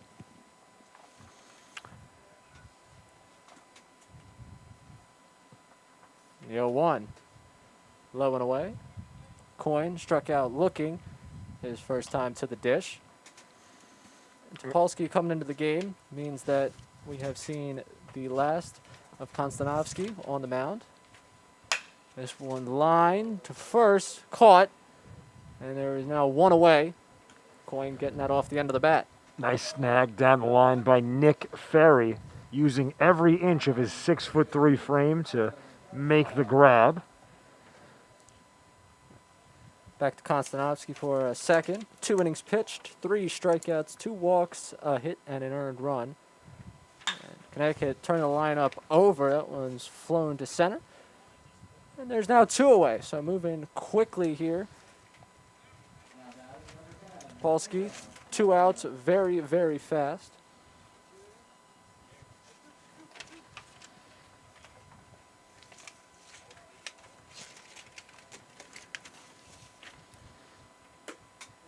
Hayden Miller looking at a strike to start his at-bat. That was Tyler Gutsfield that lined that one center barely at any time to get his name out before his AB was over. Miller 0 for 2 with 2 Ks. Grounding this one to short. Fielded cleanly, fire across the diamond, and what a fast inning there for Topolsky. Barely even got settled in on the mound. 3 up, 3 down. We head to the bottom of the 6th. New Jersey leading 5-4.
Welcome back. New Jersey leading 5-4. They come to bat now in the bottom of the 6th. Robbie Carvelli leading it off. Johnston still on the mound.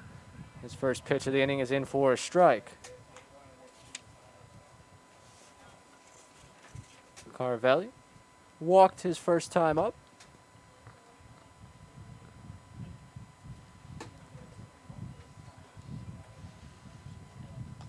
Patience at the dish. I like the all-black look at in the socks and sneakers that Carvelli's rocking. It is a slick look as that ball's taken for a strike. Yeah, those shoes, I gotta say, for some baseball shoes for being on the turf, well polished. Look like dress shoes from first glance. Taps this one, foul, along the right side. One of those baseball game at 4 o'clock, wedding at 8 o'clock. I was gonna say, it looks like he's ready to leave here and go to a black tie event. Really does. I also have to say I love the high socks and the short cut pants. That's more my baseball style. The 1-2. Swing and a miss on the breaking ball. Struck him out. A good pitch there from Johnston to get him one away here in the 6th. Now, you're a fan of the high socks. What are your thoughts on stirrups? I'm guessing you're not a big fan of stirrups. Yeah, I'm gonna pass on that. Wow, I'm a huge fan. I love me some classic 1960s baseball stirrups. I'm gonna pass. I'm sorry. No, come Sorry on, about that. man. Sorry. Yo, not some Oakland A's like blue and gold. I mean, red and green and gold. Excuse me, when I say blue, green and gold. Those were fire, dude. Back in the day. I only acknowledge one throwback, and that's Oh, the Phillies come powder on, blues. man. Look, the powder blue is nice, but you gotta acknowledge across the board. No, I'm a big fan of any time a team throws it back. Yeah, the Yankees throw it back every game they play because they have no throwback jerseys. Yeah. Tradition. Wow. The 1-1. Round ball back up the middle. Fielded cleanly and have to fire away quickly. Gets him at first base. 2 away now in the 6th. Really good play by the shortstop right there. As TJ Gormley make the play up the middle. Not really a surprise. During position velo at 80. Got a pretty strong arm over there at short. Now Cooper Athey coming to bat for New Jersey.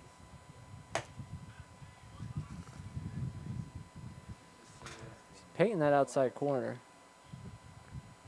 Athey went down looking in his first and only at bat today. So perhaps just trying to put together a sequence to catch him off guard. Way ahead in the count here, and you have an opportunity to do that. You going breaking ball, or you fired 2 fastballs in there already? Just stick with the guns. He hasn't swung at a fastball yet, so I'm going fastball. Ooh. Well, he's going to get him with the breaking ball. 3 pitches, and he strikes him out. That wraps up the bottom of the 6th. We'll be back for the 7th inning with New Jersey up 5-4.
Welcome back on in. 5-4 New Jersey. Topolsky still on the mound for New Jersey as we start the top of the 7th. His first pitch is a ball. We got the heart of the Connecticut order. Garrett Burke leading off here. Anthony Tereso coming up after him. Then TJ Gormley. Burke so far, 2 swinging strikeouts. But he's ahead of the count 2-0 right now.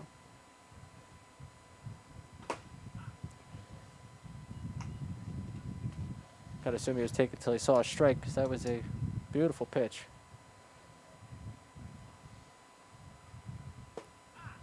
Ooh. Got the benefit of that umpire standing behind second base with that call there. A little bit wider of a zone. Looking over that right shoulder, too.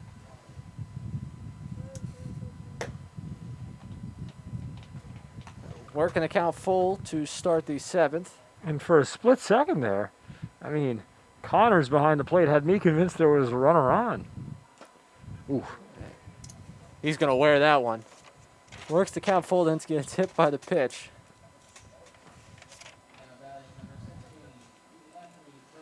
Garrett Burke on base for the first time today. Yeah. Anthony Tereso, no stranger to the base paths today, hit by a pitch in the 2nd and walked in the 4th. And he walked in his final at bat of the first game this morning, so Tereso might be a little over-eager at the plate. I don't know if the New Jersey team is aware that it's been 3 straight at-bats. He hasn't had the opportunity to put the ball in play. But it'll be a good test of discipline here. Oof. Gets the outside corner for a strike there. Tereso's got some good pop in his bat. Been waiting to see if he can get a hold of one. So he waits the 0-1 pitch. Swing and a miss there. Ball behind quickly 0-2. Yeah, that 0-1 offering was in the same spot the first pitch fastball was, letter high on the outer half of the plate. Foul on this one. Out of play. Keeping himself alive. Looked like a little bit came off on that pitch as Tereso jumped out to make contact with it. If he just sits back a split second there, that's a base knock to right center.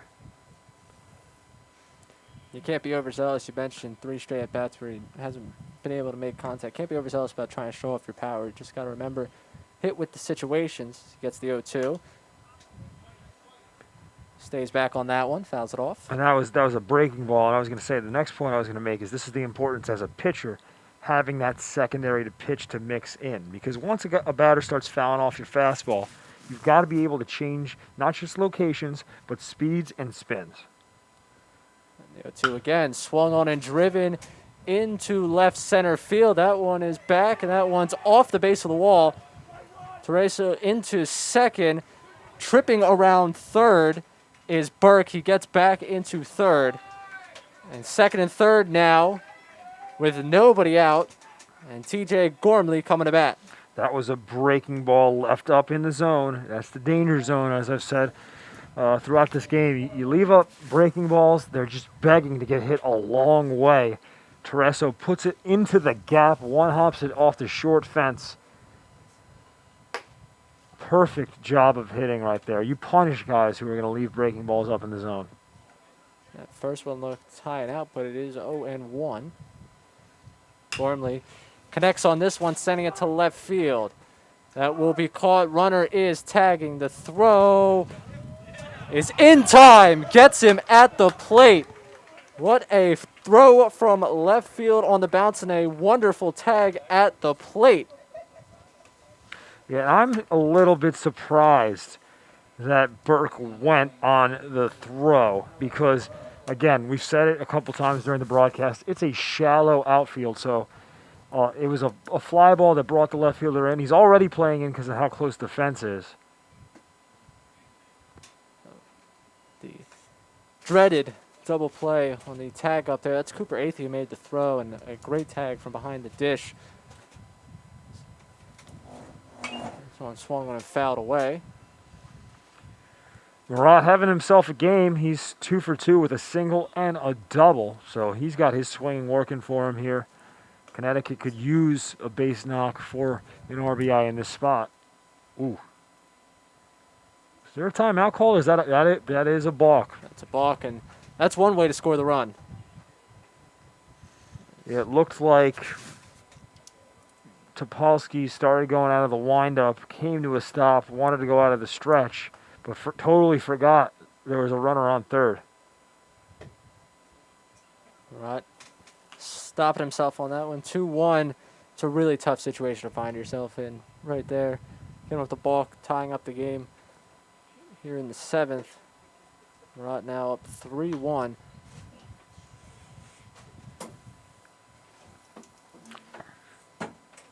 This is a fastball count. Got to be sitting dead red. Low and away, so he will walk on down to first. Murat on base now. All 3 opportunities. He's got a single, a double, and a walk to go along with that RBI he got with double. David McCann trying to get himself on base for the first time today. Struck out swinging in the second and looking in the fourth.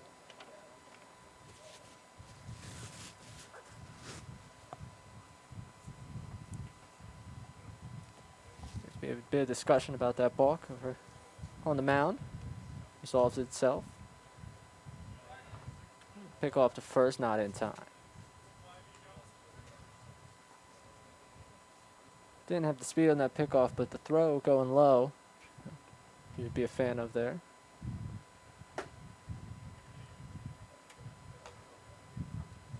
.85-mile-per-hour fastball, low and in. Yeah, if you put that move to the bag in a good spot, doesn't matter necessarily how quick you get it there. You always want to give the first baseman, the second baseman, whoever, the shortstop, whoever's making the tag, you want to give them a good location to apply the tag. It doesn't matter how quick you can get it there if it's high. This one going to get by the catcher and real easy for Murat to get to second base. Wild pitch there.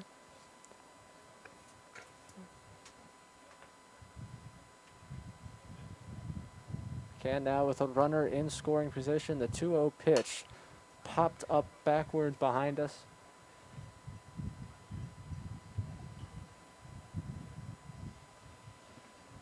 One really cool feature about this stadium is it connects over behind us with the stadium behind us here in this complex, this gorgeous complex here in DuBois, PA.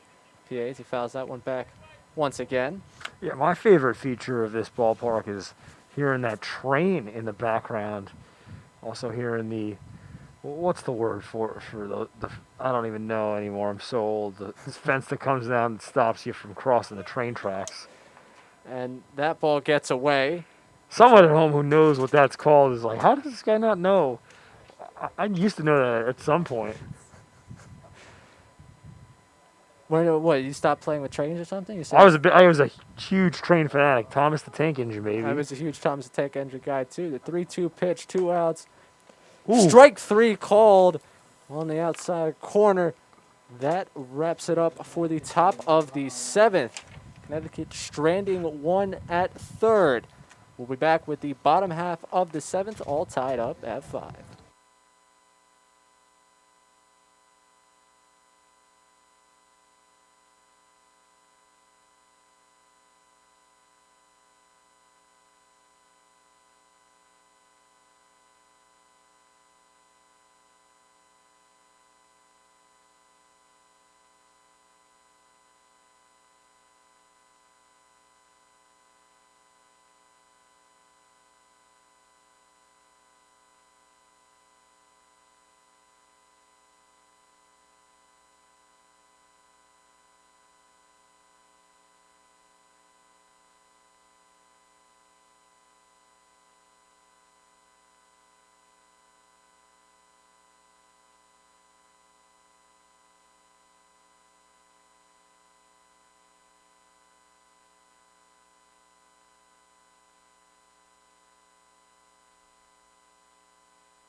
Bottom of the 7th inning, about to get underway here at Stern Family Field.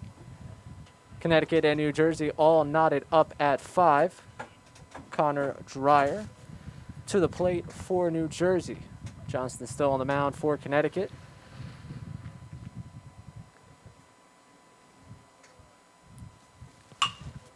Ground ball to shortstop. Fielded cleanly. Fire across the diamond. They got him at first. One away. One pitch. One out here in the 7th. Classic 6-3 on the chopper. Shortstop's got a cannon. And a tough game for Dreyer in the leadoff spot, going 0 for 3. Nick Ferry to bat. Reached on error last time up. Takes a strike on the outside. That's the thing. With the umpire being behind the mound instead of behind the plate, the zone is a little bit wider. Fools him with a breaking pitch right there. 0-2. Depth perception just different when you're standing 60 feet away from the plate versus being 7, 8 feet behind it. The 0-2. Swing and a miss. He struck him out. Johnston gets him swinging there. Real quick AB. A quick 2 outs for him to start this 7th inning. And talk about depth perception. I have none of it. I don't know how the ump's doing it out there right now. My depth perception is terrible, so I would be the worst at what he's doing right now. Chase Fisher to bat. Grounds this one to shortstop. Fielded cleanly. Firing across. And that wraps up the 7th inning. A quick 1-2-3 inning for Johnston. Good work on the mound, keeping this game tied at 5. We'll be back with the 8th inning.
Michael Ancelari leading it off here in the top of the 8th. The first pitch from the new pitchers grounded to second. And for David Horvath, it's a great start. 1 pitch, 1 out, inducing some soft contact to second base. Michael Woolley making the play over there at second base. And that wraps up the day for Topolsky. So 2 innings pitched, no runs, 1 hit, 1 walk, and 1 strikeout. First pitch here is a ball. Heitzman up to bat. He's got a walk and an RBI single so far. Fouls that one to left side. Keeping everyone alert in the dugout.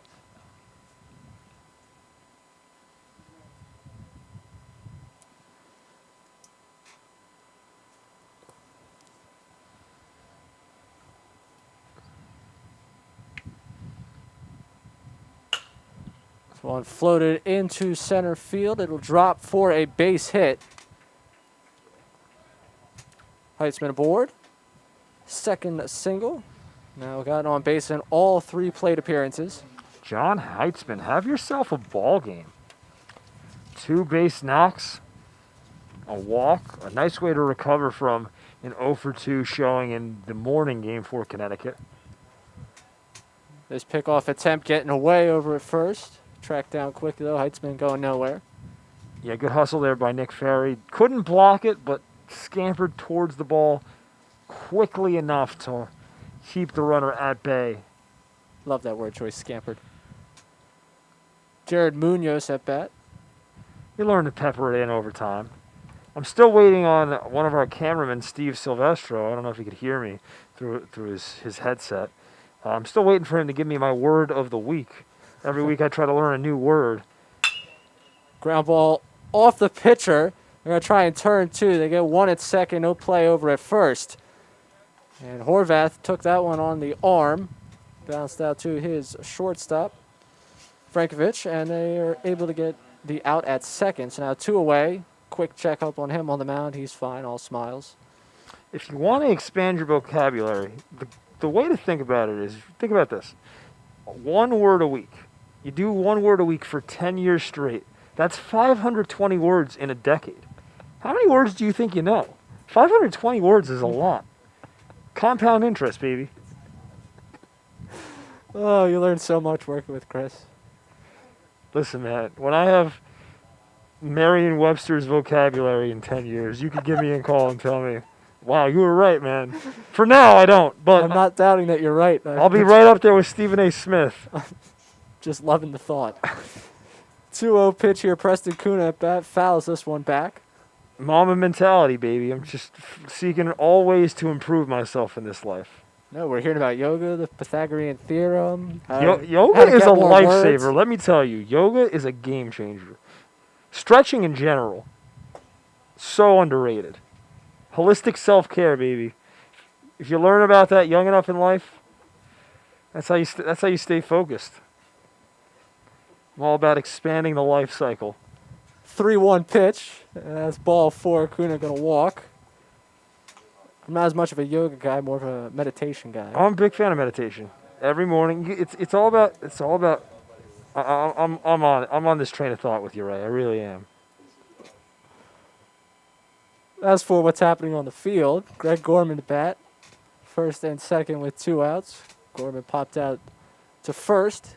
His last AB. Swing and miss on the breaking ball there. Had a double in the third.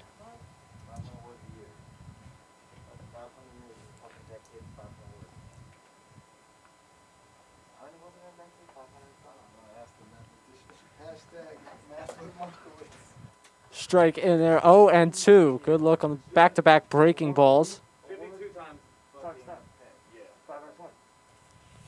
50 years? Come on, bro. You're going to be the most. Horvath up 0-2. 2 outs. Another breaking ball. This one tapped foul. With Horvath, you're looking at a max fastball, 86, 87. Going to sit his fastball between 83 to 85. Curveball going 70 to 71. A changeup that floats around 76, 77.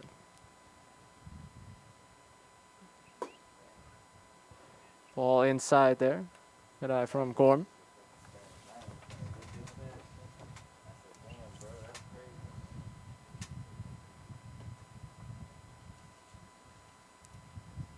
And the 1-2.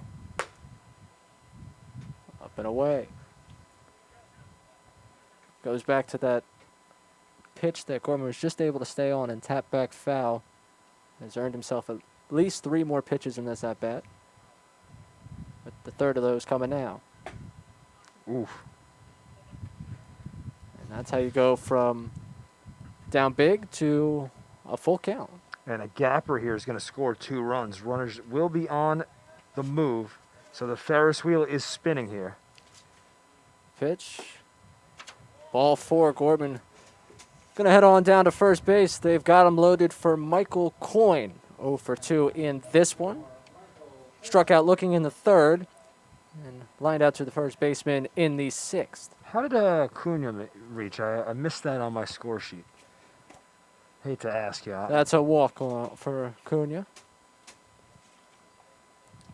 Like I said, my job description is just to fill in the blanks for you. That's. Hey, man. Coyne bouncing this one up the middle. Could be a tough play. They're going to get it second.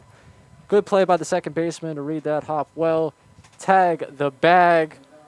They leave a couple. We head to the bottom of the 8th. Connecticut and New Jersey still tied at 5.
Welcome back to the bottom of the 8th inning of this game between Team Connecticut and Team New Jersey. All locked up at 5. Pitching change for Connecticut. Get a look at Zachary Broderick. Fastball maxes out mid-80s. Probably going to sit low 80s most of the time. Curveball is about 64, 67. First pitch in the dirt. I want to know. And change up, it goes about 74, 75 when he's humming. Jack Frankovich leading this one off for New Jersey. 1 for 2 with an RBI and a run. 2-0 to start here for him.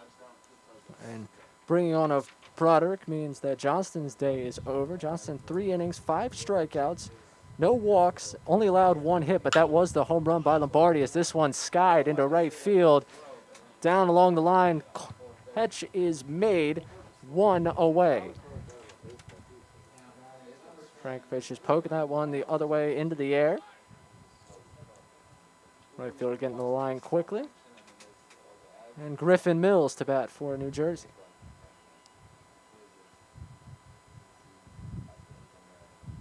Broderick winds. This one popped down the right field line, but out of play.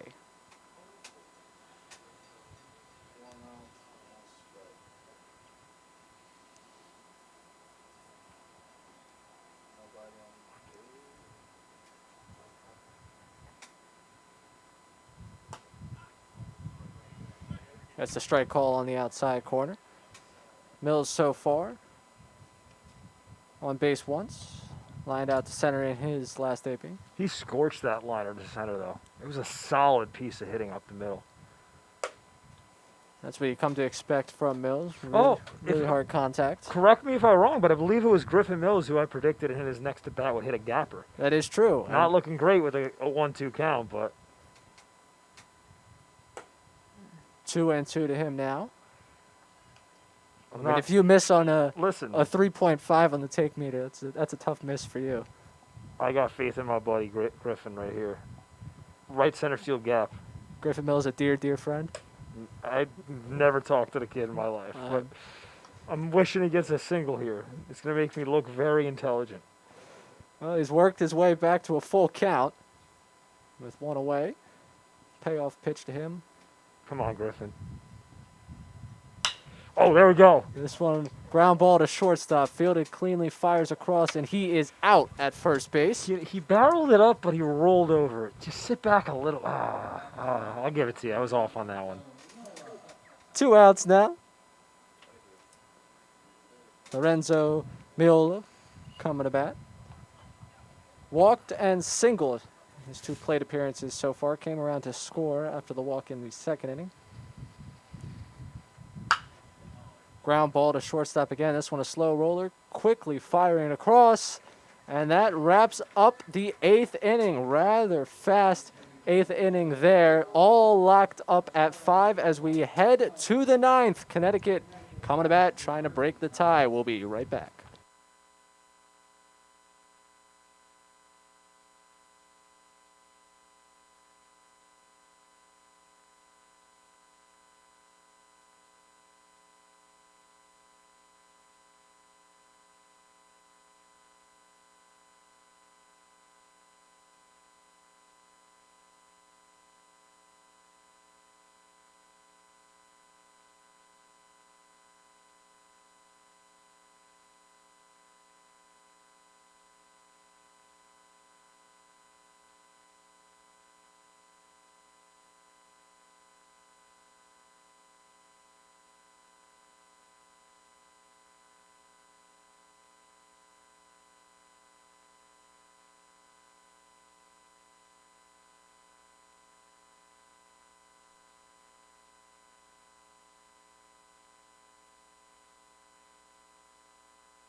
Top half of the ninth inning, top of Connecticut's order. Coming up, Tyler Gutsfeld leading it off for Connecticut. David Horvath still on the mound for New Jersey. Both these teams trying to break this tie. We don't want back-to-back games to end in a tie. So we only play 9 innings here in the showcase format. Ground ball into the hole. Base hit for Gutsfeld. He's aboard to start the 9th inning. Infield played him to hit the ball back up the middle. Left a big gap between the first and second baseman, and he squeaks the ground ball through. Nice job of hitting there. And that's your responsibility. That's why he hits at the top of the lineup. You want to be a base setter, give the meat of the order a chance to produce a run. Gutsfeld now 2 for 4. So we get into the evening here. Miller, 0 for 3 so far. 2 strikeouts swinging. That was the first and the third inning. And we got a pickoff over to first. Nothing doing. Nice slide back into the bag, though. Got to be willing to get dirty. And Gutsfeld is on his way to second. The throw, not in time. A stolen base there for Gutsfeld right after the pickoff move. Showing off his speed and giving Hayden Miller someone to drive in scoring position. It wasn't a pitch out, but it was a fastball on the outer half. Tough pitch to steal on. Favorable count here for Miller, 2-1.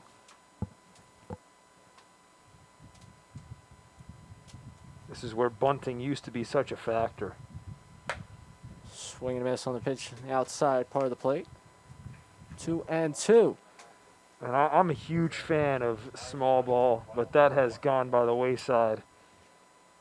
Yeah, I think the only time you're seeing small balls, this one swung on, driven to center field.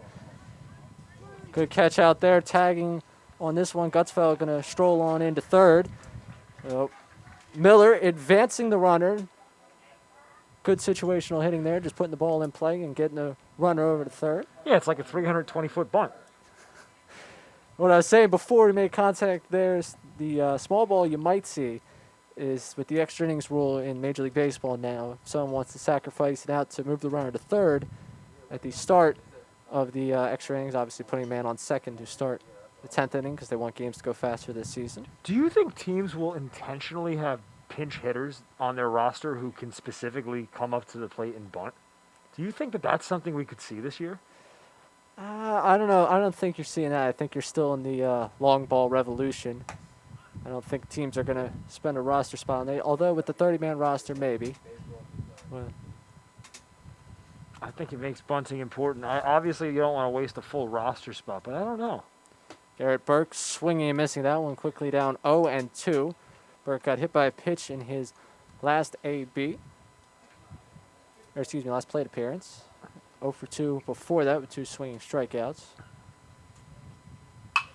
Ground ball to shortstop. The throw to the plate is in time. Gun down at the dish. And that's a bad read. Gutsfeld has to know the infield is in, so a ground ball up the middle is not safe to run on. I guess he was just going with the pitch. But that's baby food for the shortstop, an easy throw home. Ryan Taylor with the throw home there.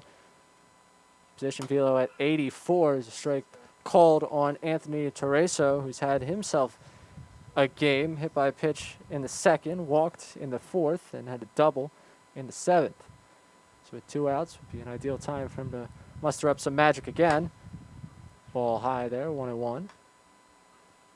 That's Burke standing on first. Confidence there from Taylor to whip that one home.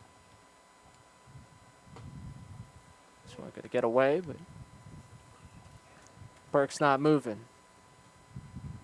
Favorable count for Tereso. Yeah, that bus is parked at first base. It's going to have to be a wide open freeway for him to scamper down to second. Now 3-1. I was going to say, you don't want to make the last out of the inning with a chance to win a ball game on the base pass. This is not the chance to the time to take a risk on a wild pitch here. Favorable count for Tereso. The pitch And he'll be walking on down to first. That one low and away. Meeting at the mound real quick as TJ Gormley coming to bat. And now, go-ahead run on second. Gormley so far, 1 for 3. Base hit, came around to score in the second. Grounded to second in the fourth. And then flew into that double play to left field in the seventh. He takes first pitch for a strike. Good spot there by Horvath, painting the outer black. The 0-1. Ooh. Breaking ball in there for a called strike. So now down to the last strike of the game for Connecticut. Gormley going to try and work himself out of a hole. And he puts this one back up the middle. Runner coming in from third, bobbled out there in center field, and he will score. Garrett Burke coming around from second base to score. Gormley comes through with 2 strikes to give Connecticut the lead. Great piece of 2-strike hitting. Kept his hands back, served it right back in the direction the pitch came from. Got just enough underneath the swing to get the ball into the outfield for an RBI knock. Marat coming to the dish. Takes the first one for a ball. He's got a single, double, and a walk so far. RBI to run scored to go along with that stat line. Fouls this one back, but man, what a piece of 2-strike hitting there by Gormley. That's exactly how you teach it, textbook. Got to just shorten up, put your barrel on the ball. It's not about over swinging. Just make contact, drive it right back where it came from. 1-1. Good block there. Pitched it well outside and in the dirt. I wish I was a good 2-strike hitter. I could hit if it was 0-0, 1-0. I could hit in those counts. 2 strikes, that was where I struggled. A 2-1 pitch, ground to shortstop, going for the easy play at second. It's in time. That wraps up the top of the 9th, but Connecticut did the damage. They scored the run. TJ Gormley on the RBI single. New Jersey with their chance to counter in the bottom of the 9th coming up here on BFA Productions.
Bottom of the 9th on the way here from Stern Family Field. To my left, Chris Markowitz I'm Ray Dunn. We got another game coming up for you at 7:30, but this one coming to a close here.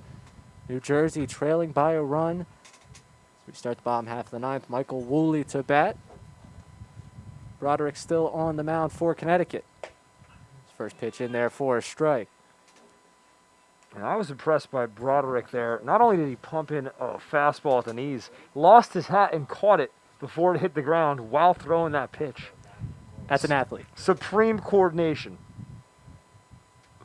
Woolley swinging and missing at that one. Broderick having no trouble so far hitting the strike zone, a little trouble with the hat. Well, I was going to say that time it hit the ground, but still was able to pump the fastball by him. Not a bit as big of a deal with the hat hitting the ground when it's turf. You don't get all that dirt on it. The 0-2. Foul tip caught by the catcher. One away now. I wonder as a hitter how much of an effect that is. I wonder if it has any effect. I can't remember ever facing a pitcher where his hat consistently fell off, but it's got to be slightly distraction. Especially, I don't think you're allowed to wear white hats, but that would really bother me. And now Ryan Taylor to bat, fouling this one to the right side on the first pitch.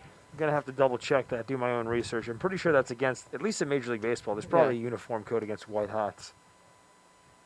I think my team wore a white hat back in middle school, so I'm sure that gave us a ton of competitive advantages. Ground ball to shortstop, fielded cleanly, firing across the diamond, got him at first. 2 away. Hey man, Pedro Martinez used to cut up his sleeves. It's hard enough to hit 98 with a Bugs Bunny changeup and 12-6 curveball. With those sleeves flying in the wind, forget about it. So, New Jersey down to their last out. Josiah Brown coming to bat.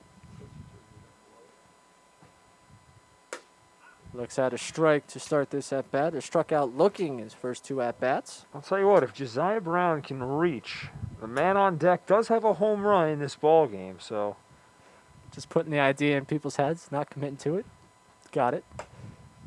Ball outside, 1-1. Hey man, I'm clearly no guru based upon my track record of predictions from this game, so. He went 0 for 1, and he's given up on predictions forever.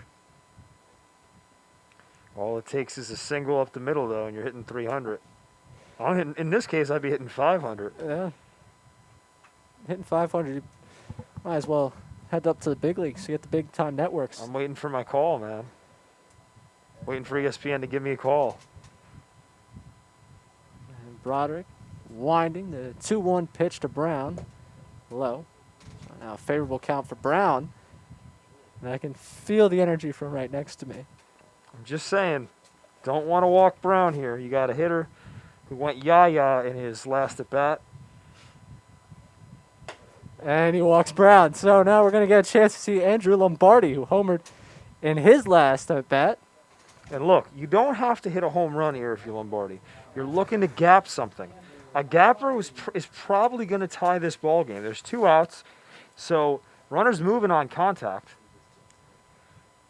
You do not have to think big fly. Just solid piece of contact. Here's the first pitch to Lombardi. Looks at a strike.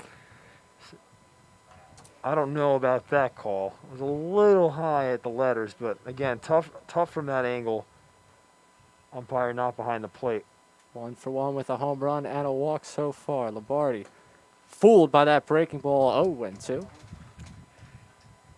He was thinking left center field with that swing. He was envisioning the trot. He thought that was it.